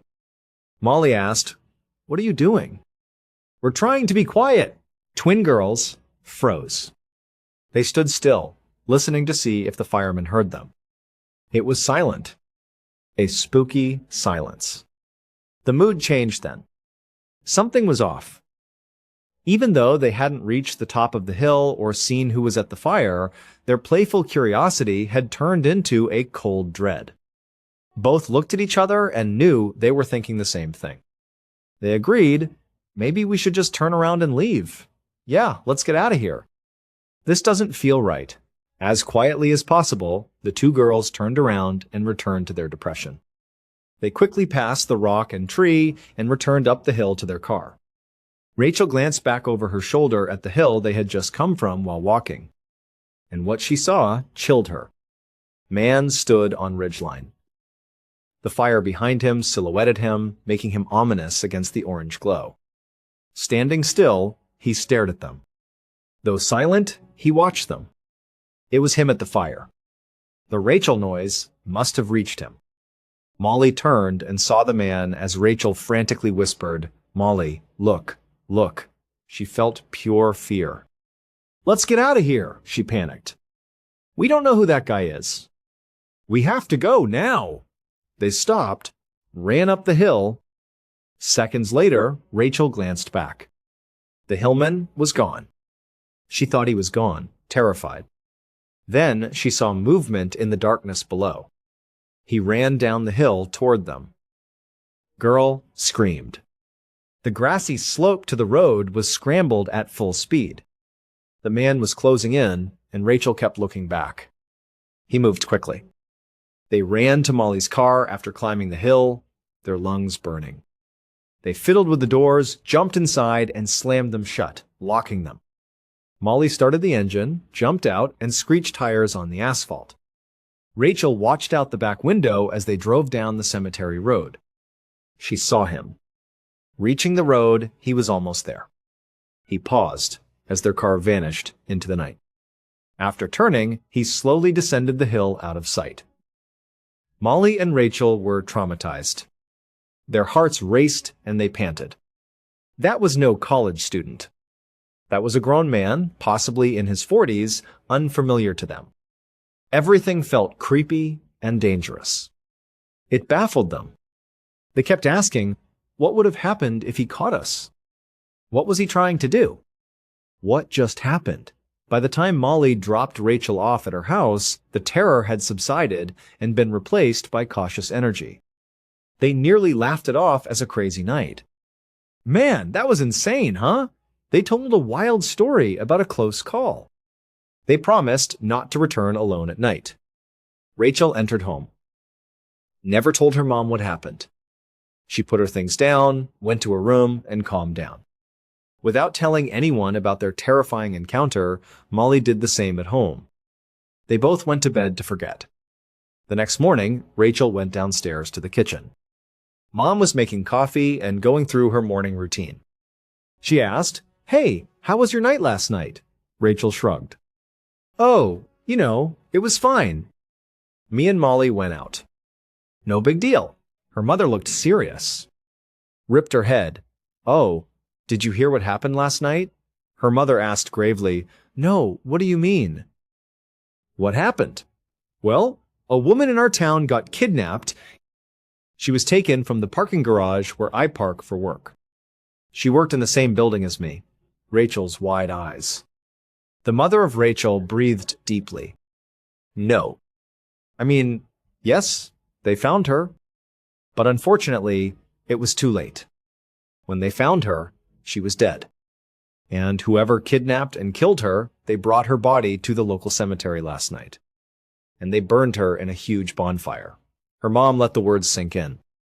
"Whoever did it still hasn't been caught." Hearing this felt like the floor fell out from under Rachel. Her world fell apart. Now, everything from the night before made sense sickeningly. They smelled no college party bonfire. Mom mentioned that fire. A man chased them and was the killer. The murdered woman's body was likely in that fire. They were just 100 meters from a killer dumping his victim's body. Scary thought. They likely witnessed the killer set the fire and start this horrific act. What if that man caught them? Were they to continue spying on him over the hill without Rachel's noise, what would he have done to them? Rachel broke down and told her mom everything from the night before. Horror struck her mother. Rachel called Molly immediately to tell her what she had learned. Caller Molly went hysterical.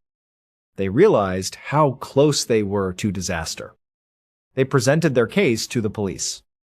They best described the man, but it wasn't much. They feared the dark. All they knew was that he was average-sized and probably in his 40s. It wasn't specific. Fortunately, police caught the killer 48 hours later. Not because of the girl's description, but luck. Police saw the victim's car driving around town. Car stopped, and the driver was the killer. After arrest, he confessed. Not surprisingly, Rachel and Molly never saw that cemetery the same. They feel lucky when they think about that night. Rachel's accidental noise as they approached the fire may have saved them. One accidental sound made them pause, reconsider, and turn around to leave.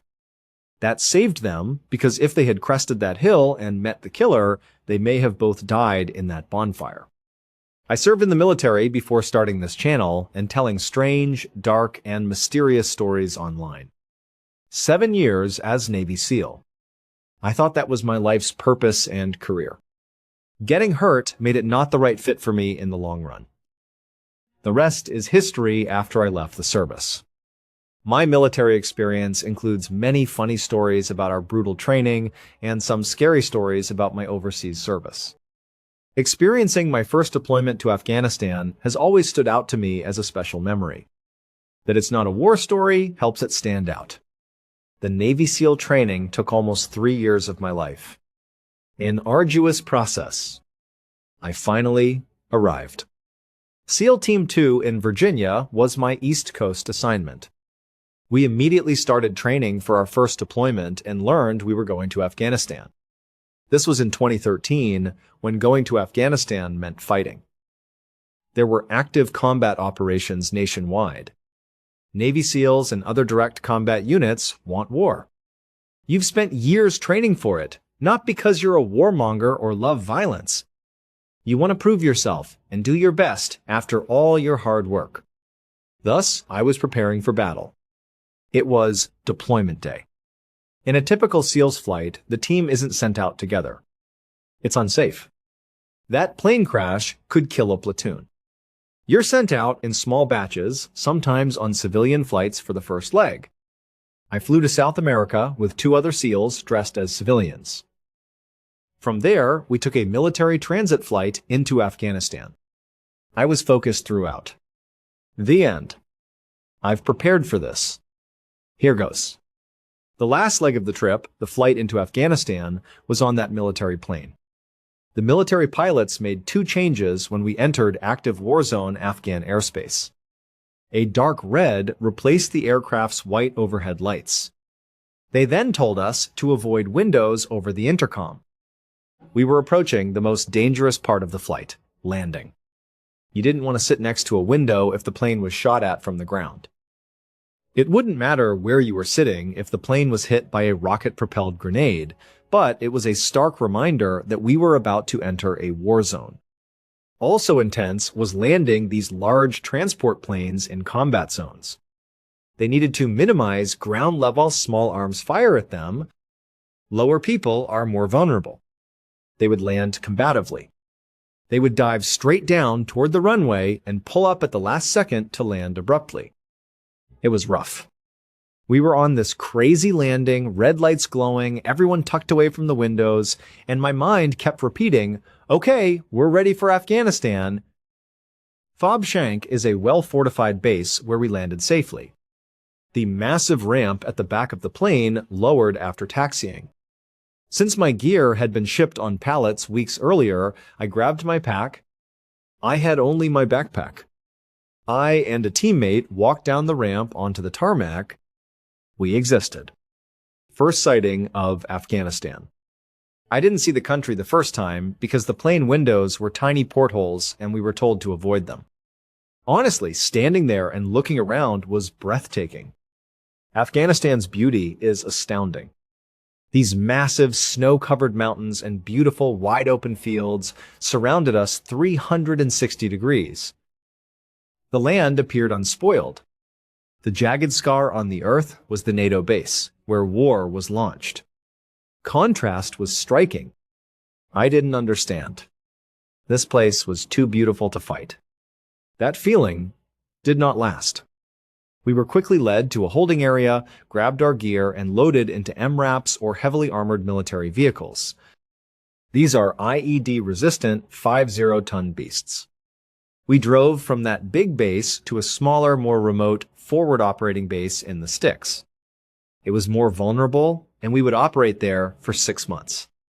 Our new home arrived late that night. This primitive outpost was in the middle of nowhere. When we arrived, the SEAL team we were replacing was finishing their deployment. There were interpreters who are crucial to the war effort. These interpreters were mostly 20-somethings who had worked on these bases with American units for years. They couldn't leave the base because they worked with NATO. As traitors, the Taliban and other militant groups targeted them. These interpreters believed that working with NATO would allow them to leave Afghanistan and immigrate to the US. Some fulfilled that promise. And these guys were tough. They fought more than most soldiers. They witnessed some incredible events. I met our partner force and interpreters right away because my platoon role involved working closely with them. SEAL Team 8, already there, was crazy. There had been 6 months of fighting. These huge men with massive beards seemed unconcerned about everything. My first night, I was super green. I met with one of our interpreters to learn the scope and expectations. We discussed possible operations and got to know each other. This 25 or 26-year-old interpreter leaned in and said, "Bro, bro," and they all used American slang they picked up from being around young soldiers and Marines all day. He asked, "Bro, have you heard the story of what was in the cave in Kandahar? We were in a different province." I soon learned that local interpreters and soldiers had a persistent, almost legendary story about a giant, big humanoid creature that lived in a cave in Kandahar's mountains. Afghanistan has endless mountains and caves. Humans have probably never explored many of these caves in remote areas. Indeed, this interpreter was serious. He declared, "Bro, I'm telling you, it's real. There was a giant up in the caves in Kandahar. Have you heard about this?" He seemed curious and wanted to know more. It planted a seed in my mind without further discussion that night. This interpreter, who had seen real combat and was not prone to fantasy, believed this weird story. The idea stuck. Many years later, I'm out of the military and writing strange, dark, and mysterious stories online. At the start of the channel, I was thinking about what stories to tell, and remembered the Kandahar giant. It seemed like a good idea to investigate what my interpreter was saying. I found this treasure trove of testimony from a specific group of Green Berets, a special forces team that had a very real and very strange encounter in Kandahar caves. One soldier, anonymously known as Mr.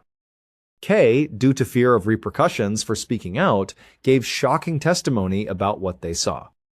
I wanted to compile all the notes and tell my interpreter's story from years ago. I'll repeat that story tonight. An army infantry unit patrolled Kandahar in 2002. Imagine huge, snow-covered peaks and deep valleys. In 2002, these patrols searched for Taliban hideouts and cave systems or enemy fighters in valleys below. These patrols were routine. Soldiers, regardless of branch, update their superiors while on patrol. Routine or not, most operations are planned. Everything is planned: when you arrive, how long you'll stay, your goals, when you leave, and how you'll leave. It's organized. This infantry unit patrolled routinely. However, their higher command lost contact with them mid-mission. A red flag was raised immediately. A unit's communications were sometimes lost. It's hard to send radio signals across huge mountain ranges with imperfect equipment. Usually, lost communications are recovered quickly. A long time passed without this unit's response.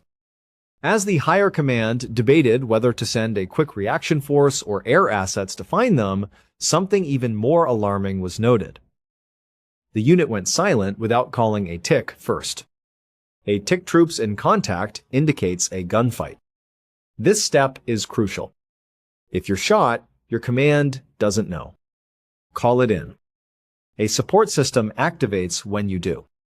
Air support, medical evacuation, and reinforcements may be needed. Someone on the ground yells "tick, tick, tick" into the radio when a firefight begins. Everyone is on alert to help. Soldiers call in ticks too quickly because they're like cheat codes for overwhelming support. An engagement of this magnitude rarely goes unreported. To have an entire unit go silent without calling in a tick was strange.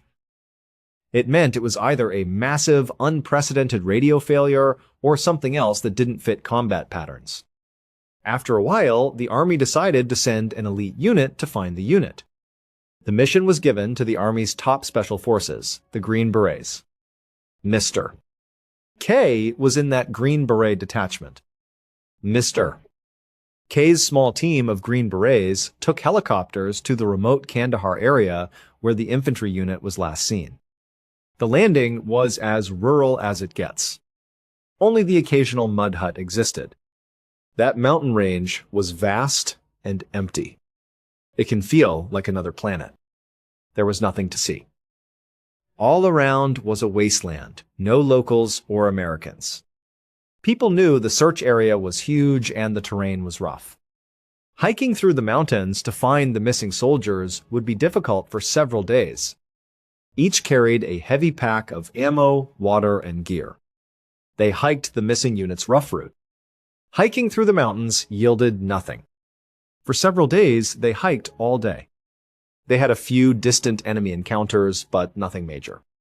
They were searching for missing soldiers, not fighting. Hiking, they searched the landscape for clues. Days went by with no results. On their fourth day of searching, Mr. K and his team saw a goat trail ahead while walking through a mountain range. The narrow path climbed and crossed the mountain. So they took it. No intelligence led them there, but it was a trail which was easier to walk on than the rocky terrain they had been navigating. They thought they'd follow it across, get a better view, and spot something in the next valley. Therefore, Mr. K and the Green Berets started up the winding goat trail. As they walked, they saw plastic and metal fragments on the path. They were initially unidentified. While climbing, they realized these were military equipment fragments.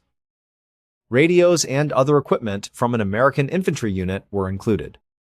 Their senses were primed. The men had rifles ready, including Mr. K. They climbed the trail more cautiously, knowing they were on the right track, but that they could face danger. On top of this mountain, what would they find? Bloody ambush grounds? Surviving unit members? Unaware. Evidence increased as they hiked. Large radios and military backpacks were found. They found uniforms with name tags and unit patches. They now knew the uniforms belonged to the unit they were looking for. They had found their first real lead, and it looked bad. They reached Trail's peak. Green Berets are the world's best trained soldiers. Regardless of how bizarre, their training would take over. They would have moved precisely and confidently, ready for anything. After climbing the trail, Mr. K and his team reached a flat plateau. 3 massive cave entrances opened up onto the plateau like front porch doors as the mountain rose above it.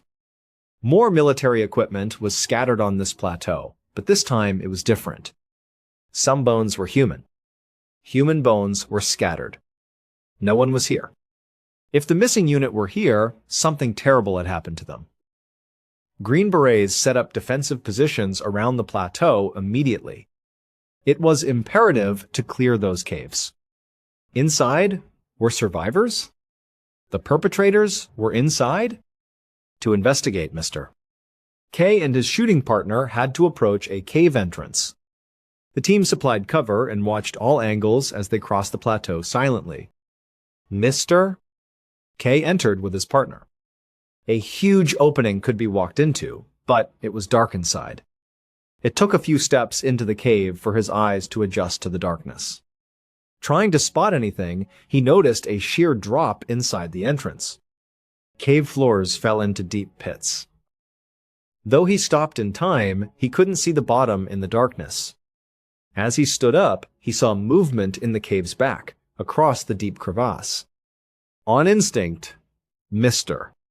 K raised his rifle to shoot. He was stopped by a huge spear, like a javelin, flying out of the darkness. Impaling his partner, Soldier Dan, sent him flying backward out of the cave entrance. The team witnessed it. A huge humanoid creature bounded out of the cave in seconds.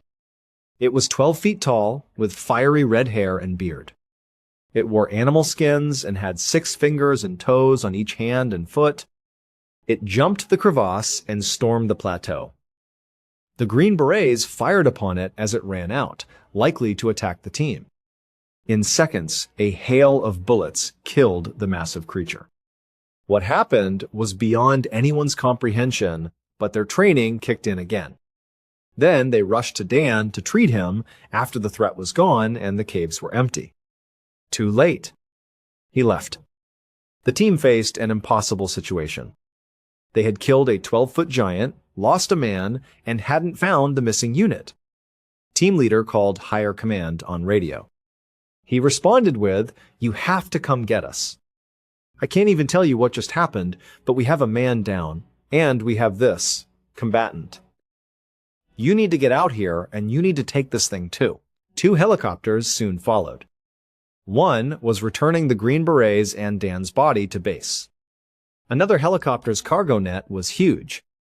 They carried the dead giant in the net, attached it to the helicopter's underside, and flew away. Standard procedure for Mr. K and his team was to return to base and debrief the mission. Your after-action report details what happened. Upon returning, something was different. They received no visitors. Just record what they saw and leave it. So did they. They recorded the giant attack. But higher command told them they couldn't include those details in their report. They were told to alter. They were told, "We can't say you fought a giant in a cave." Change the report. Despite knowing it was a lie, they rewrote the report to say they encountered a normal threat who killed Dan with small arms fire. They had to sign non-disclosure agreements to keep quiet about what they saw in the cave after submitting the false report. After that, they were told to forget. When they tried to find more information, all official reports about that operation were heavily redacted or classified. No one told Mr. K what happened to the missing infantry unit. It was all a black hole mystery. In 2016, 14 years have passed. K decided to reveal the truth. He thought it was wrong to hide what happened and how his friend Dan died. They agreed after talking to his teammates. He told his story because of that. When he did, he found other military personnel had seen the giant. At the airfield where the giant's body was brought, pilots saw a 12 to 15-foot tall creature with 6 fingers and 6 toes loaded onto a transport plane. They were told to never mention it and to remove it from their reports. Everyone who encountered this creature was sworn to secrecy, and the government tried to hide it. The story confuses me. Some part of me wants to trust Mr. K and others. I remember my grounded interpreter in Afghanistan believing something strange was living in those caves. Perhaps possible. You feel like anything could be hidden in those mountains in that ancient alien landscape. With an infantry unit still missing and a Green Beret who was killed in action, his team wants the truth about his death told. Government concealment seems obvious. They may be hiding something, but this story seems to have more to it. Much obliged for watching. Leave a comment on today's episode. We have a whole playlist of true crime episodes to binge from. Next time. Farewell. This story is about a grandfather named Chris Watson who lived a comfortable life. Chris spent decades building his career, starting out in social work, helping the homeless, before transitioning into the lucrative travel and tourism industry.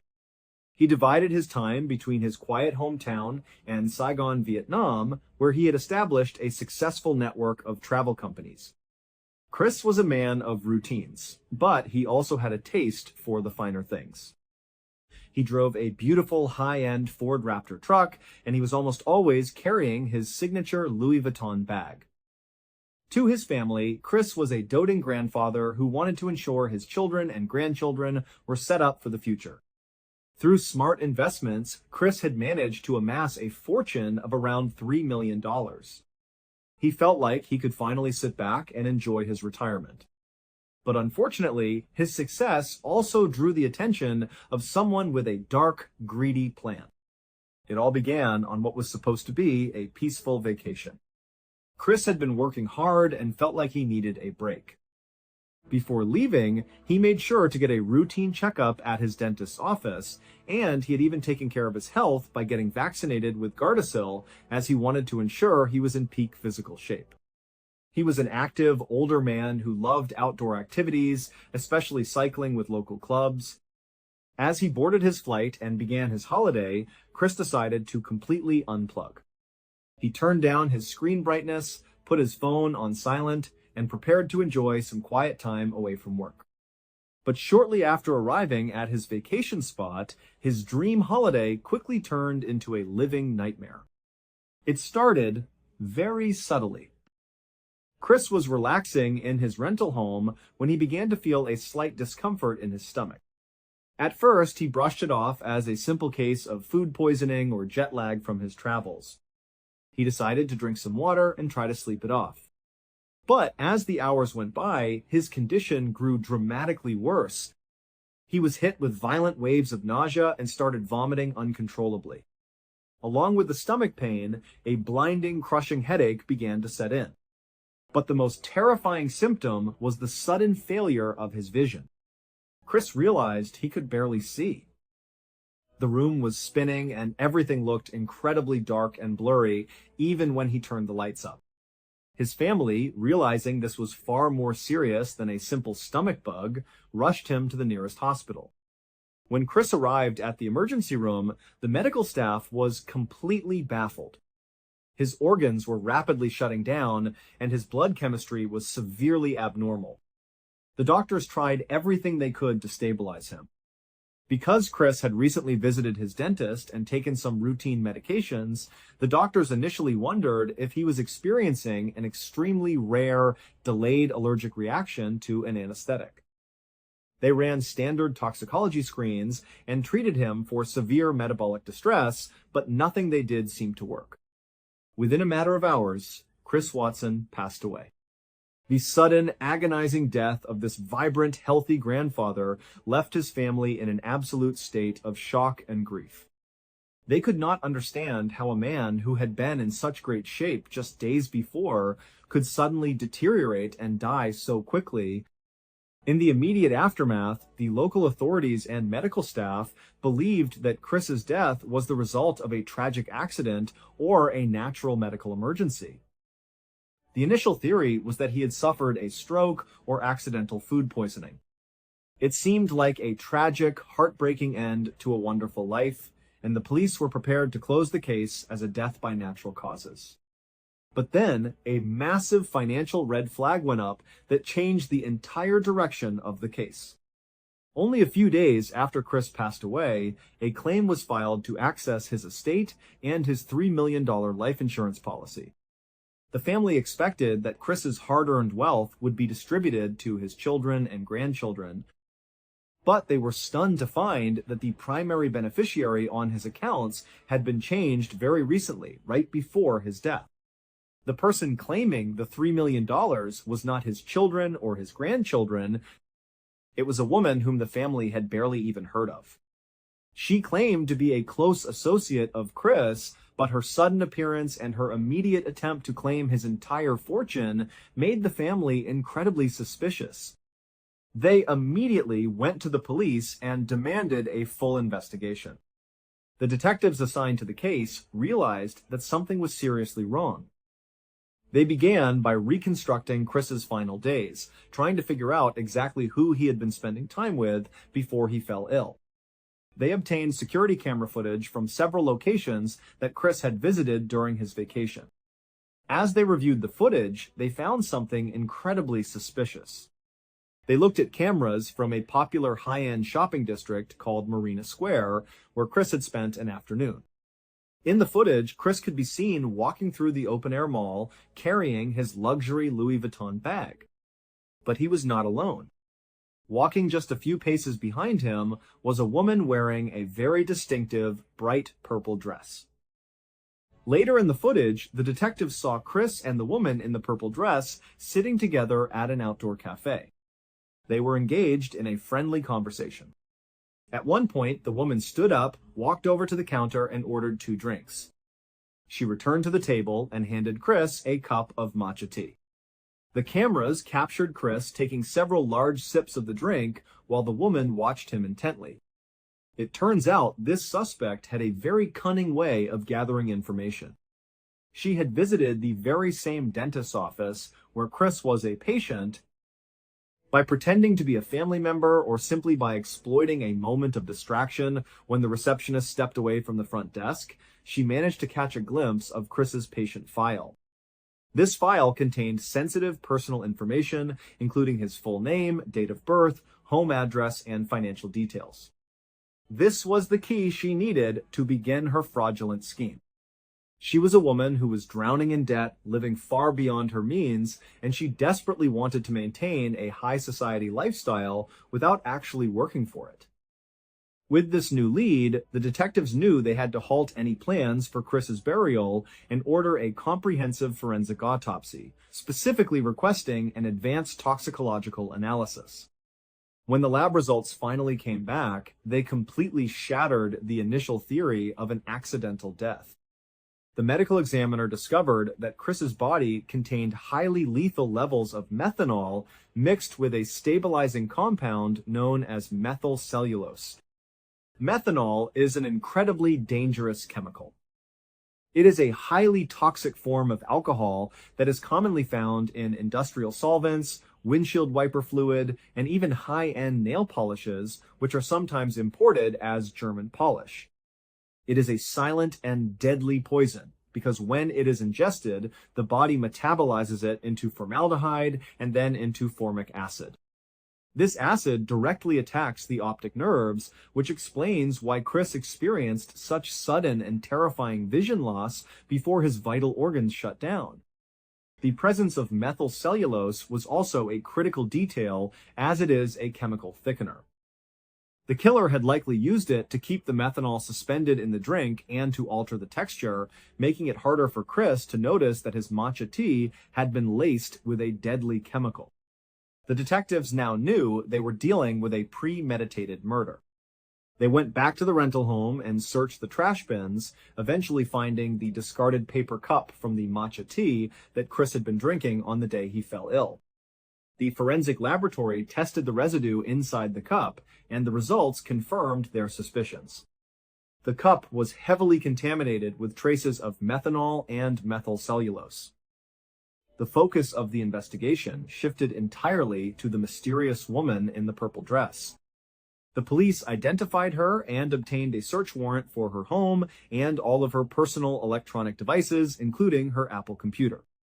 The digital forensics team took her Apple computer and began a deep dive into the hard disk. What they found on that hard drive was absolutely devastating. The suspect had not been careful. Her search history was filled with incredibly incriminating queries. Over the weeks leading up to Chris's death, she had searched for phrases like how to buy pure methanol online, what is the lethal dose of methanol for an older man, how long does it take for methanol to kill someone, and can an autopsy detect methyl cellulose?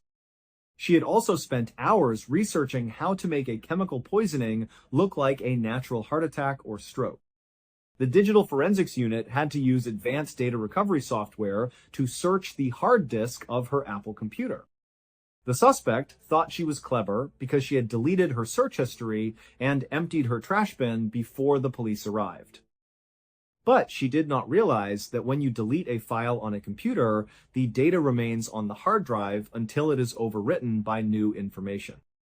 The forensic experts were able to recover every single deleted file, including her web searches, her online purchase receipts for the industrial methanol, and the drafts of the forged beneficiary forms. They even found a digital log showing the exact dates and times she had accessed Chris's financial accounts to change his beneficiary information. With all of this evidence, the detectives were able to reconstruct exactly how this horrific crime had taken place. The woman in the purple dress had met Chris through his travel business and immediately saw him as an opportunity to secure a life of luxury.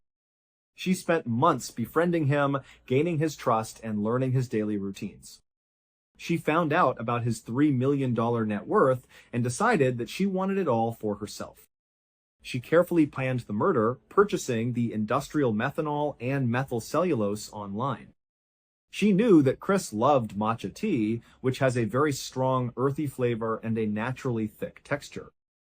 She realized that this would be the perfect vehicle for the poison, as the strong taste of the matcha would easily mask the harsh chemical burn of the methanol, and the natural thickness would disguise the addition of the methyl cellulose. On the day of the murder, she wore her eye-catching purple dress and met Chris at Marina Square. She acted like a caring friend, buying him his favorite matcha tea and secretly slipping the pre-measured lethal dose of poison into his cup. She watched him drink it, knowing that she had just signed his death warrant. She then escorted him back to his rental, where she left him to die a slow, agonizing death.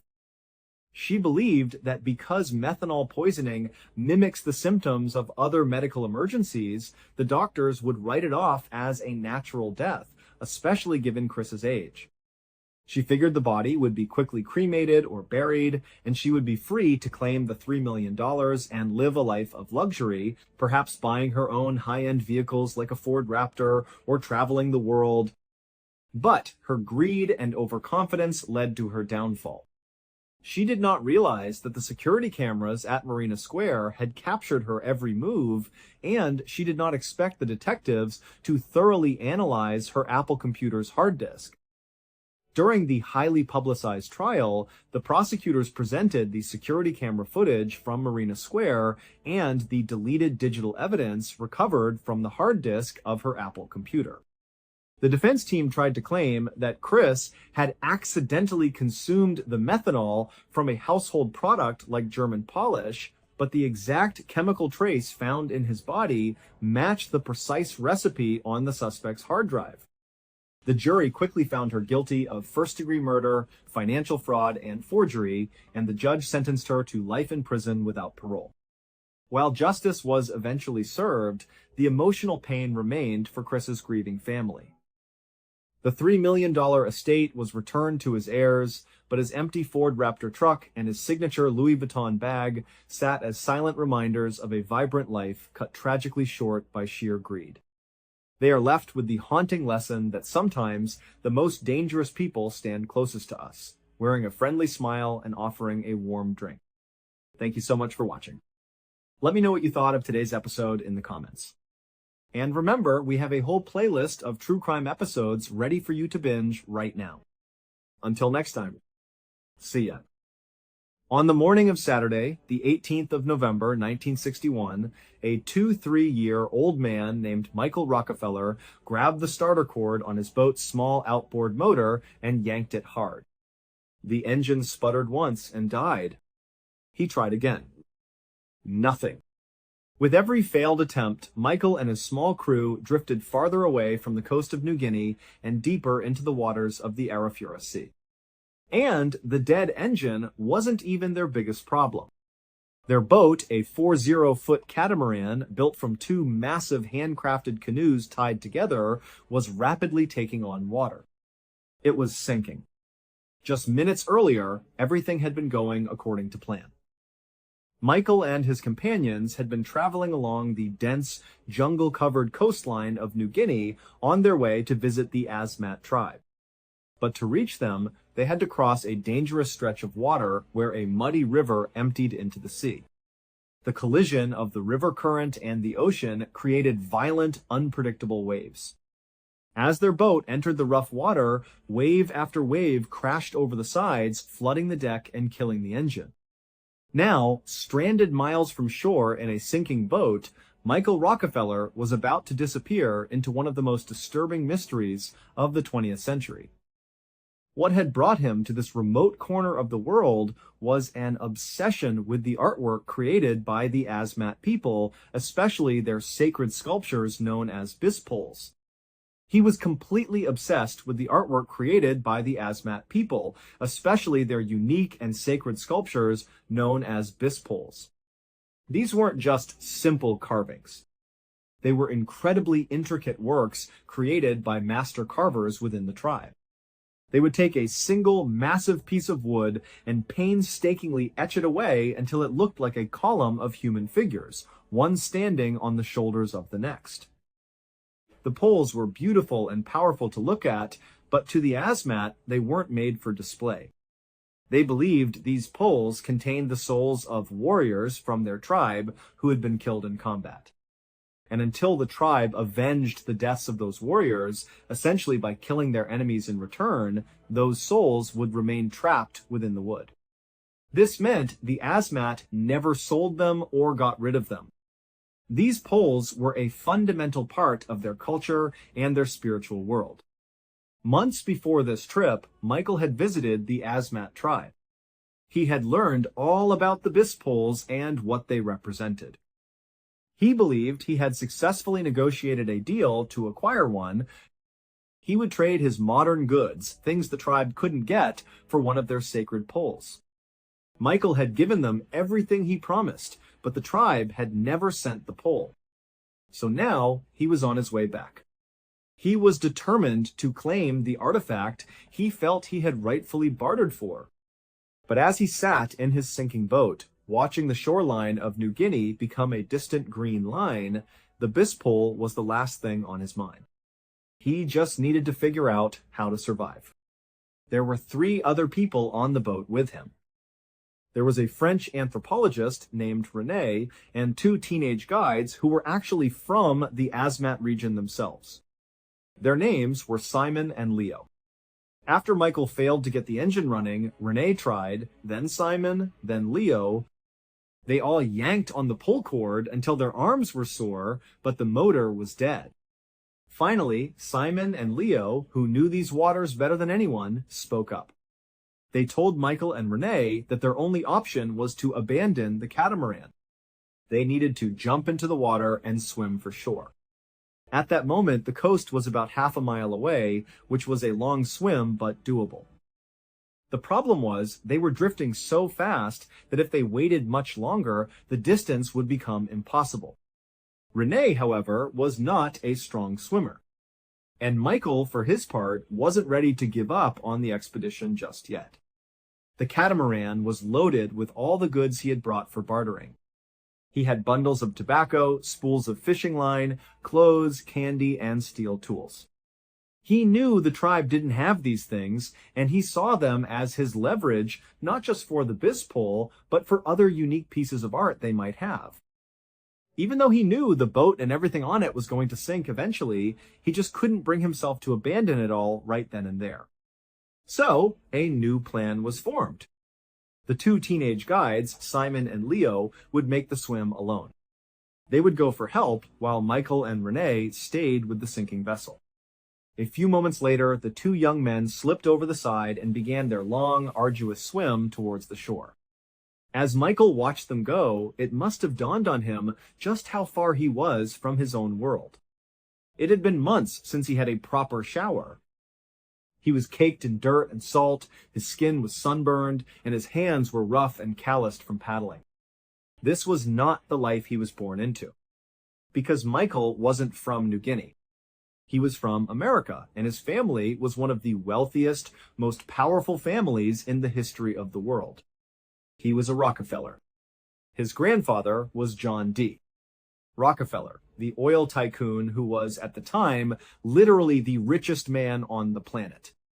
And his father, Nelson Rockefeller, was the governor of New York and would later become the vice president of the United States.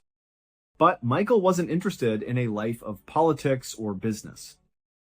He had found his true calling in the remote jungles of New Guinea. He had first come to the island 7 months earlier as part of a film crew from Harvard University. They were there to document a remote tribe, and Michael simply fell in love with the raw adventure of it all. During that trip, while filming a battle between two tribes, he had even been accidentally shot in the shoulder with an arrow. But instead of being scared off, the experience only deepened his connection to the place. In fact, he never even told his powerful family about being wounded. He was worried that if they found out, the Rockefellers might seek some kind of retribution against the tribe that had inadvertently hurt him. Michael was incredibly respectful and protective of the people he met in New Guinea. In many ways, he felt more at home with them than he did with his own family. So after the Harvard film crew finished their documentary and went back to America, Michael stayed behind. Around that same time, his father, Nelson, had opened a new museum in New York City called the Museum of Primitive Art. It displayed artwork from places exactly like New Guinea. Now, this was the early 1960s, and many Westerners viewed the indigenous people of New Guinea as primitive or savage. So, a lot of people went to the museum out of a kind of morbid curiosity to see what these backwards people were creating. But Michael had a much deeper understanding. He felt it was his personal mission to find the most incredible art New Guinea had to offer, like the Asmat Bispoles, and send it back to his father's museum. He didn't want it to be a spectacle.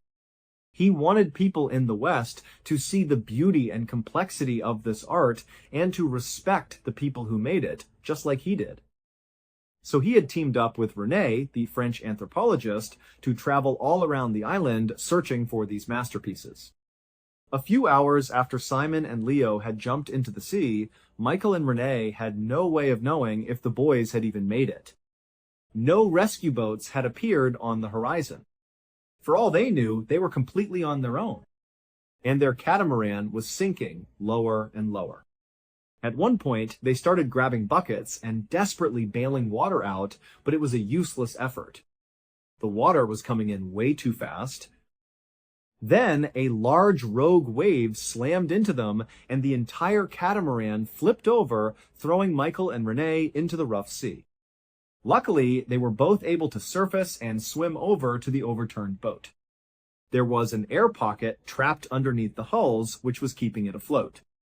So they just held on, with Michael also using an empty gas canister he had tied to his belt as an extra flotation device. They just floated there, holding on to the wreckage, hoping that Simon and Leo had made it and that help was on the way. But in the back of his mind, Michael knew that if help didn't come soon, he would have to do something drastic. He would have to attempt that swim to shore himself, a shore that was now much, much farther than half a mile away. By the next morning, as the sun rose over the Arafura Sea, Michael and Renee were still in the water, still clinging to the boat. No help had come. Michael was an excellent swimmer, but by now he estimated they were at least 5, maybe even 10 miles from the coast. It would be a monumental swim in very dangerous, choppy water. But Michael was a Rockefeller. He was confident, and he had an unshakable belief in his own abilities. He started telling Renee that he was going to do it. He told him, "I can make it. I know I can swim the whole distance, even if it's 10 miles. You just hang tight. It'll take a while, but I'll get us help." Renee pleaded with him not to go. It seemed like suicide. But Michael was determined. He said he had to do something, otherwise they were both going to die out there. And so, all Renee could do was watch as Michael stripped off some of his clothes to reduce drag, attached a second gas canister to his belt for more buoyancy, and then, after shaking Renee's hand, he turned towards the distant shore. At around 8 a.m. on Sunday, the 19th of November, 1961, Michael Rockefeller started to swim. About 12 hours later, that night, Renee was still alone, holding on to the catamaran, exhausted and losing hope. Suddenly, the sky above him erupted in a brilliant flash of light. A plane was flying overhead. They had spotted him and had fired a flare to let him know that help was on its way. Just a couple of hours after that, a boat appeared and pulled Renee from the water. As he climbed aboard, weak but overwhelmingly relieved, he asked the captain if Michael had sent them. He asked if Michael Rockefeller had made it to shore and told them where he was. The captain looked at him and said no. He told Renee they had been alerted by 2 teenage guides, Simon and Leo, who had made it to shore hours earlier. No one had seen or heard from Michael at all. As soon as that news was relayed, it was like an explosion went off within the Rockefeller family. They mobilized everything. All of their money, all of their resources, all of their political influence was brought to bear on one single goal: finding Michael. They launched what was probably the largest and most expensive manhunt in history up to that point. They dispatched private ships, helicopters, and planes. They got the U.S. Navy involved with their own fleet of vessels. They scoured every inch of the coastline and the open sea for weeks. But they found absolutely nothing. No sign of Michael anywhere. The search would unofficially continue for years. It was never as intense as it was in those first few weeks, but there was always someone, some entity funded by the Rockefellers looking for Michael in that area. But by 1964, 3 years after he had started that swim, the family finally had to accept the inevitable. They concluded that Michael must have drowned. He had likely succumbed to exhaustion or the currents during that impossibly long swim to shore.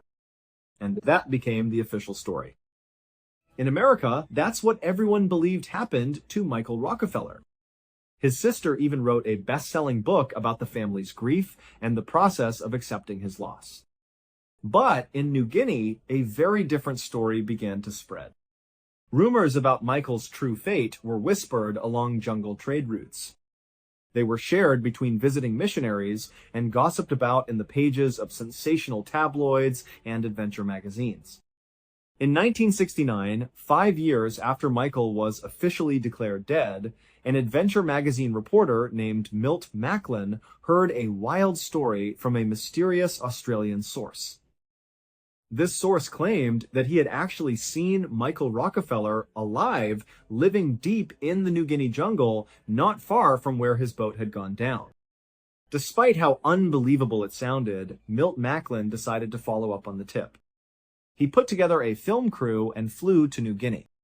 He went to the exact area where the source claimed to have seen Michael, and he launched his own investigation. He spoke to locals, he trekked through the jungle, he scoured the region, but he found no sign of Michael. Milt, feeling defeated, eventually returned home. He ended up writing his own best-selling book about his failed quest to find the lost Rockefeller heir. But here's the crucial detail. Even though he had shot hours and hours of film footage of the tribes in that area, both from a distance and up close, he and his team never really went back and reviewed it.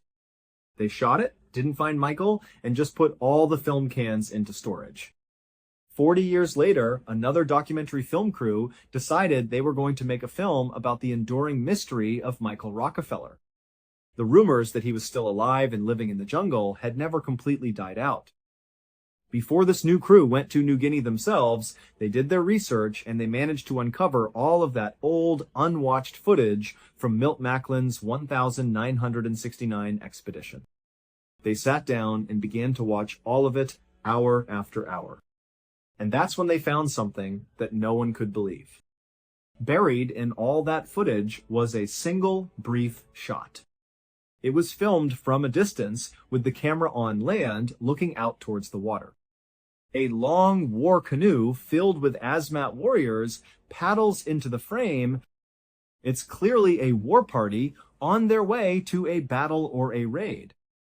But as the camera holds on the canoe, you can see that among the dark-skinned, powerfully built Asmat men, there is one person who stands out completely. He is a naked, bearded white man. And even though the film quality was poor and the shot was from far away, he looked, for all the world, like an older Michael Rockefeller. As soon as this footage was made public, the story went viral. The old rumors exploded into a full-blown global theory. The heir to one of the world's greatest fortunes hadn't died at all. He had survived his swim, been accepted by the Asmat, and had chosen to turn his back on his family and his old life to live as one of them in the jungle. Now, of course, there was no way to prove it was really him. It could have been a missionary, or a trader, or some other white person who happened to be in that remote part of the world. But the story was just too incredible, and it spread everywhere. In 2012, more than 50 years after Michael Rockefeller disappeared, a National Geographic journalist named Carl Hoffman decided he was going to be the one to finally get to the bottom of the mystery.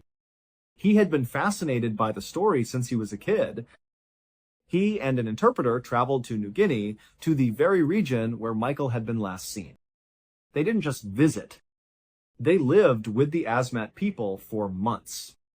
They learned their customs, they earned their trust, and eventually they earned their respect. And after months of this, the village elders began to tell Carl a new story. It was a story he had never heard before, the real story of what had happened to Michael. But they gave him a very serious warning. They told him that if he ever repeated what they were about to tell him, the entire village would likely be killed in retaliation, and maybe he would be killed too. But Carl didn't listen. After he heard the truth, he left New Guinea and wrote a book about it called Savage Harvest. And according to that book, this is what really happened to Michael Rockefeller. On the morning of the 19th of November, 1961, about 24 hours after Michael had jumped into the sea and started his long swim, a group of about 50 Asmat warriors were resting. They were in 8 long canoes, gathered at the mouth of the same river that had caused Michael's boat to capsize. 3 of the tribe's elders, men named Finn, Ajim, and Pep, were among them. They weren't really going anywhere. They were just relaxing after a long journey, some smoking loosely wrapped cigars, others chewing on a starchy flower made from a palm plant. They were all naked, except for a few decorative bands on their arms and legs. Some had intricate bone piercings through their noses and ears. It was a peaceful scene. Then, suddenly, Ajim, one of the elders, spotted something out in the water. It was a white object moving slowly from the open sea into the mouth of their river. It was slithering through the water. Ajim immediately called out to the others. He shouted that there was something coming, maybe a white crocodile or a sea serpent. They all turned to look. Slowly, this strange white thing was getting closer and closer. Not wanting to be caught by surprise, the entire group of warriors readied their weapons and began paddling their 8 canoes out to intercept whatever it was. If it was a threat, they would deal with it. As the canoes converged on the object, some of the men had their spears raised, ready to strike. But when they finally got close enough to see it clearly, they realized it wasn't a monster. It was a man. A white man. He was floating on his back, exhausted, with 2 strange containers tied to his belt. He was clearly not a threat. At once, the warriors lowered their spears. Some of them even laughed, relieved that there was no danger. The white man, Michael Rockefeller, rolled over in the water and looked up. He couldn't believe his eyes. After swimming for nearly a day, he had been found by the very people he had been trying to reach. He thought they were there to rescue him. Almost crying with relief, he swam the last few feet and grabbed onto the side of one of the canoes. As he held on, one of the elders, a man named Pep, looked down at Michael. Then Pep looked up at the other 2 elders, Finn and Ajim. They just stared at each other for a long moment.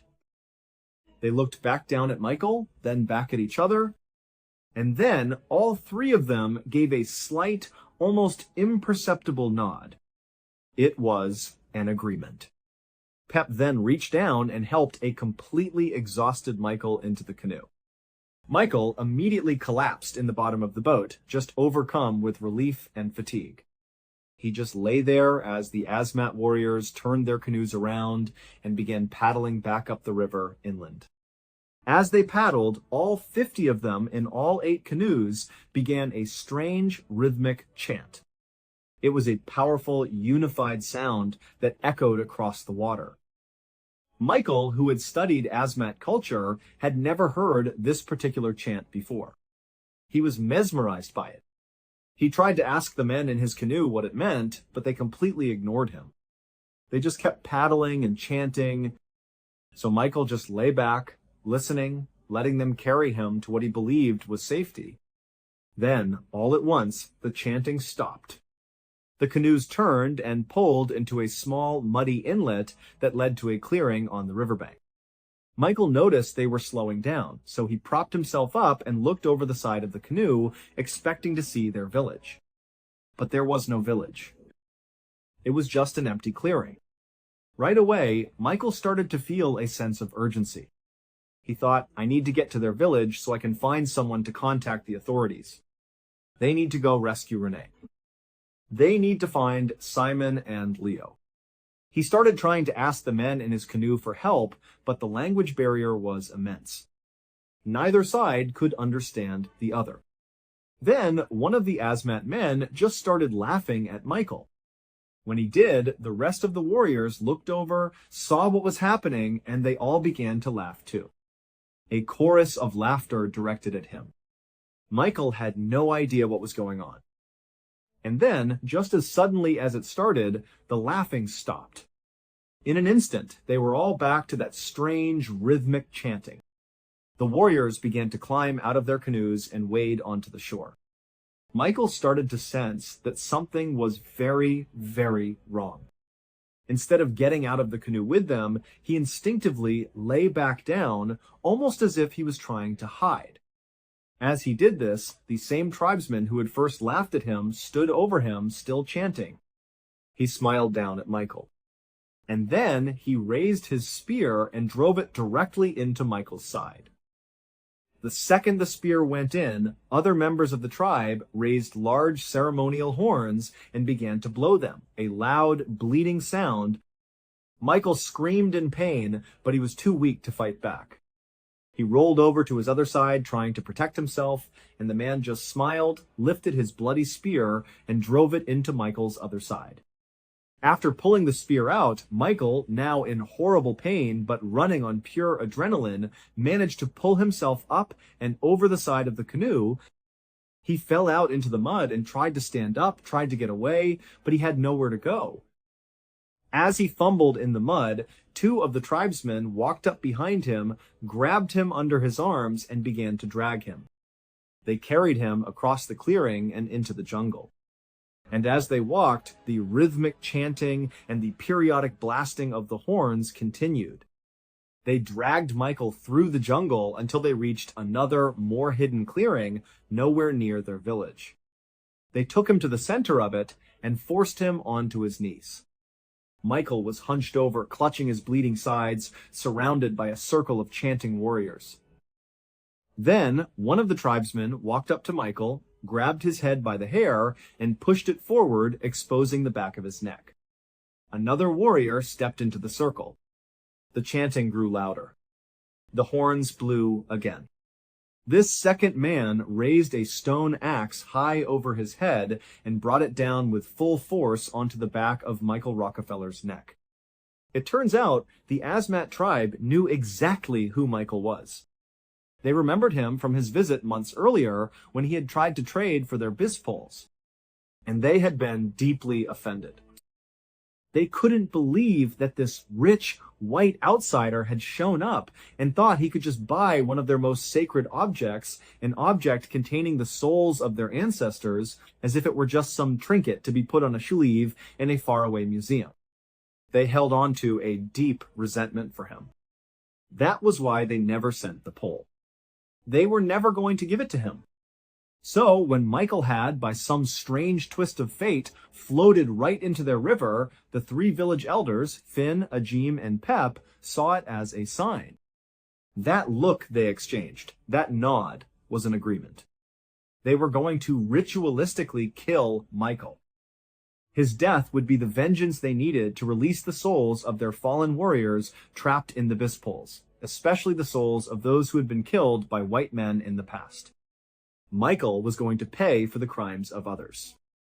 That chant Michael had heard was the chant they performed during their execution ritual.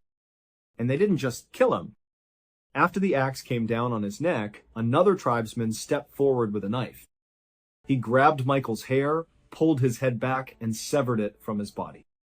Then, as the chanting and horns continued, other members of the tribe moved in and began to systematically dismember Michael's body. They cut him to pieces, separating his organs, his flesh, and his bones into different piles. They quickly got a fire going. And then they cooked and ate him. Of all the parts of his body, his brain was considered the most powerful prize. Only the three elders, Finn, Ajim, and Pep, were allowed to eat it. After they had finished the feast, they wrapped up the remaining meat in leaves to take back to the village and eat later. Finn, one of the elders, took Michael's skull. He would bring it back, cover it in banana leaves, paint it, and keep it as a trophy. A few days later, when that massive Rockefeller-funded search party descended on the area, the Asmat tribe knew they could never say a single word about what really happened. If the story got out, they were certain that Westerners would come and exact a terrible revenge on their entire village. And so, for decades, their secret was safe. It was only passed down through oral tradition until the journalist Carl Hoffman finally heard it and published it in his book. But despite the book and its detailed, horrific account, there were always questions about its credibility. The story of Michael Rockefeller was already so full of mystery and strange theories.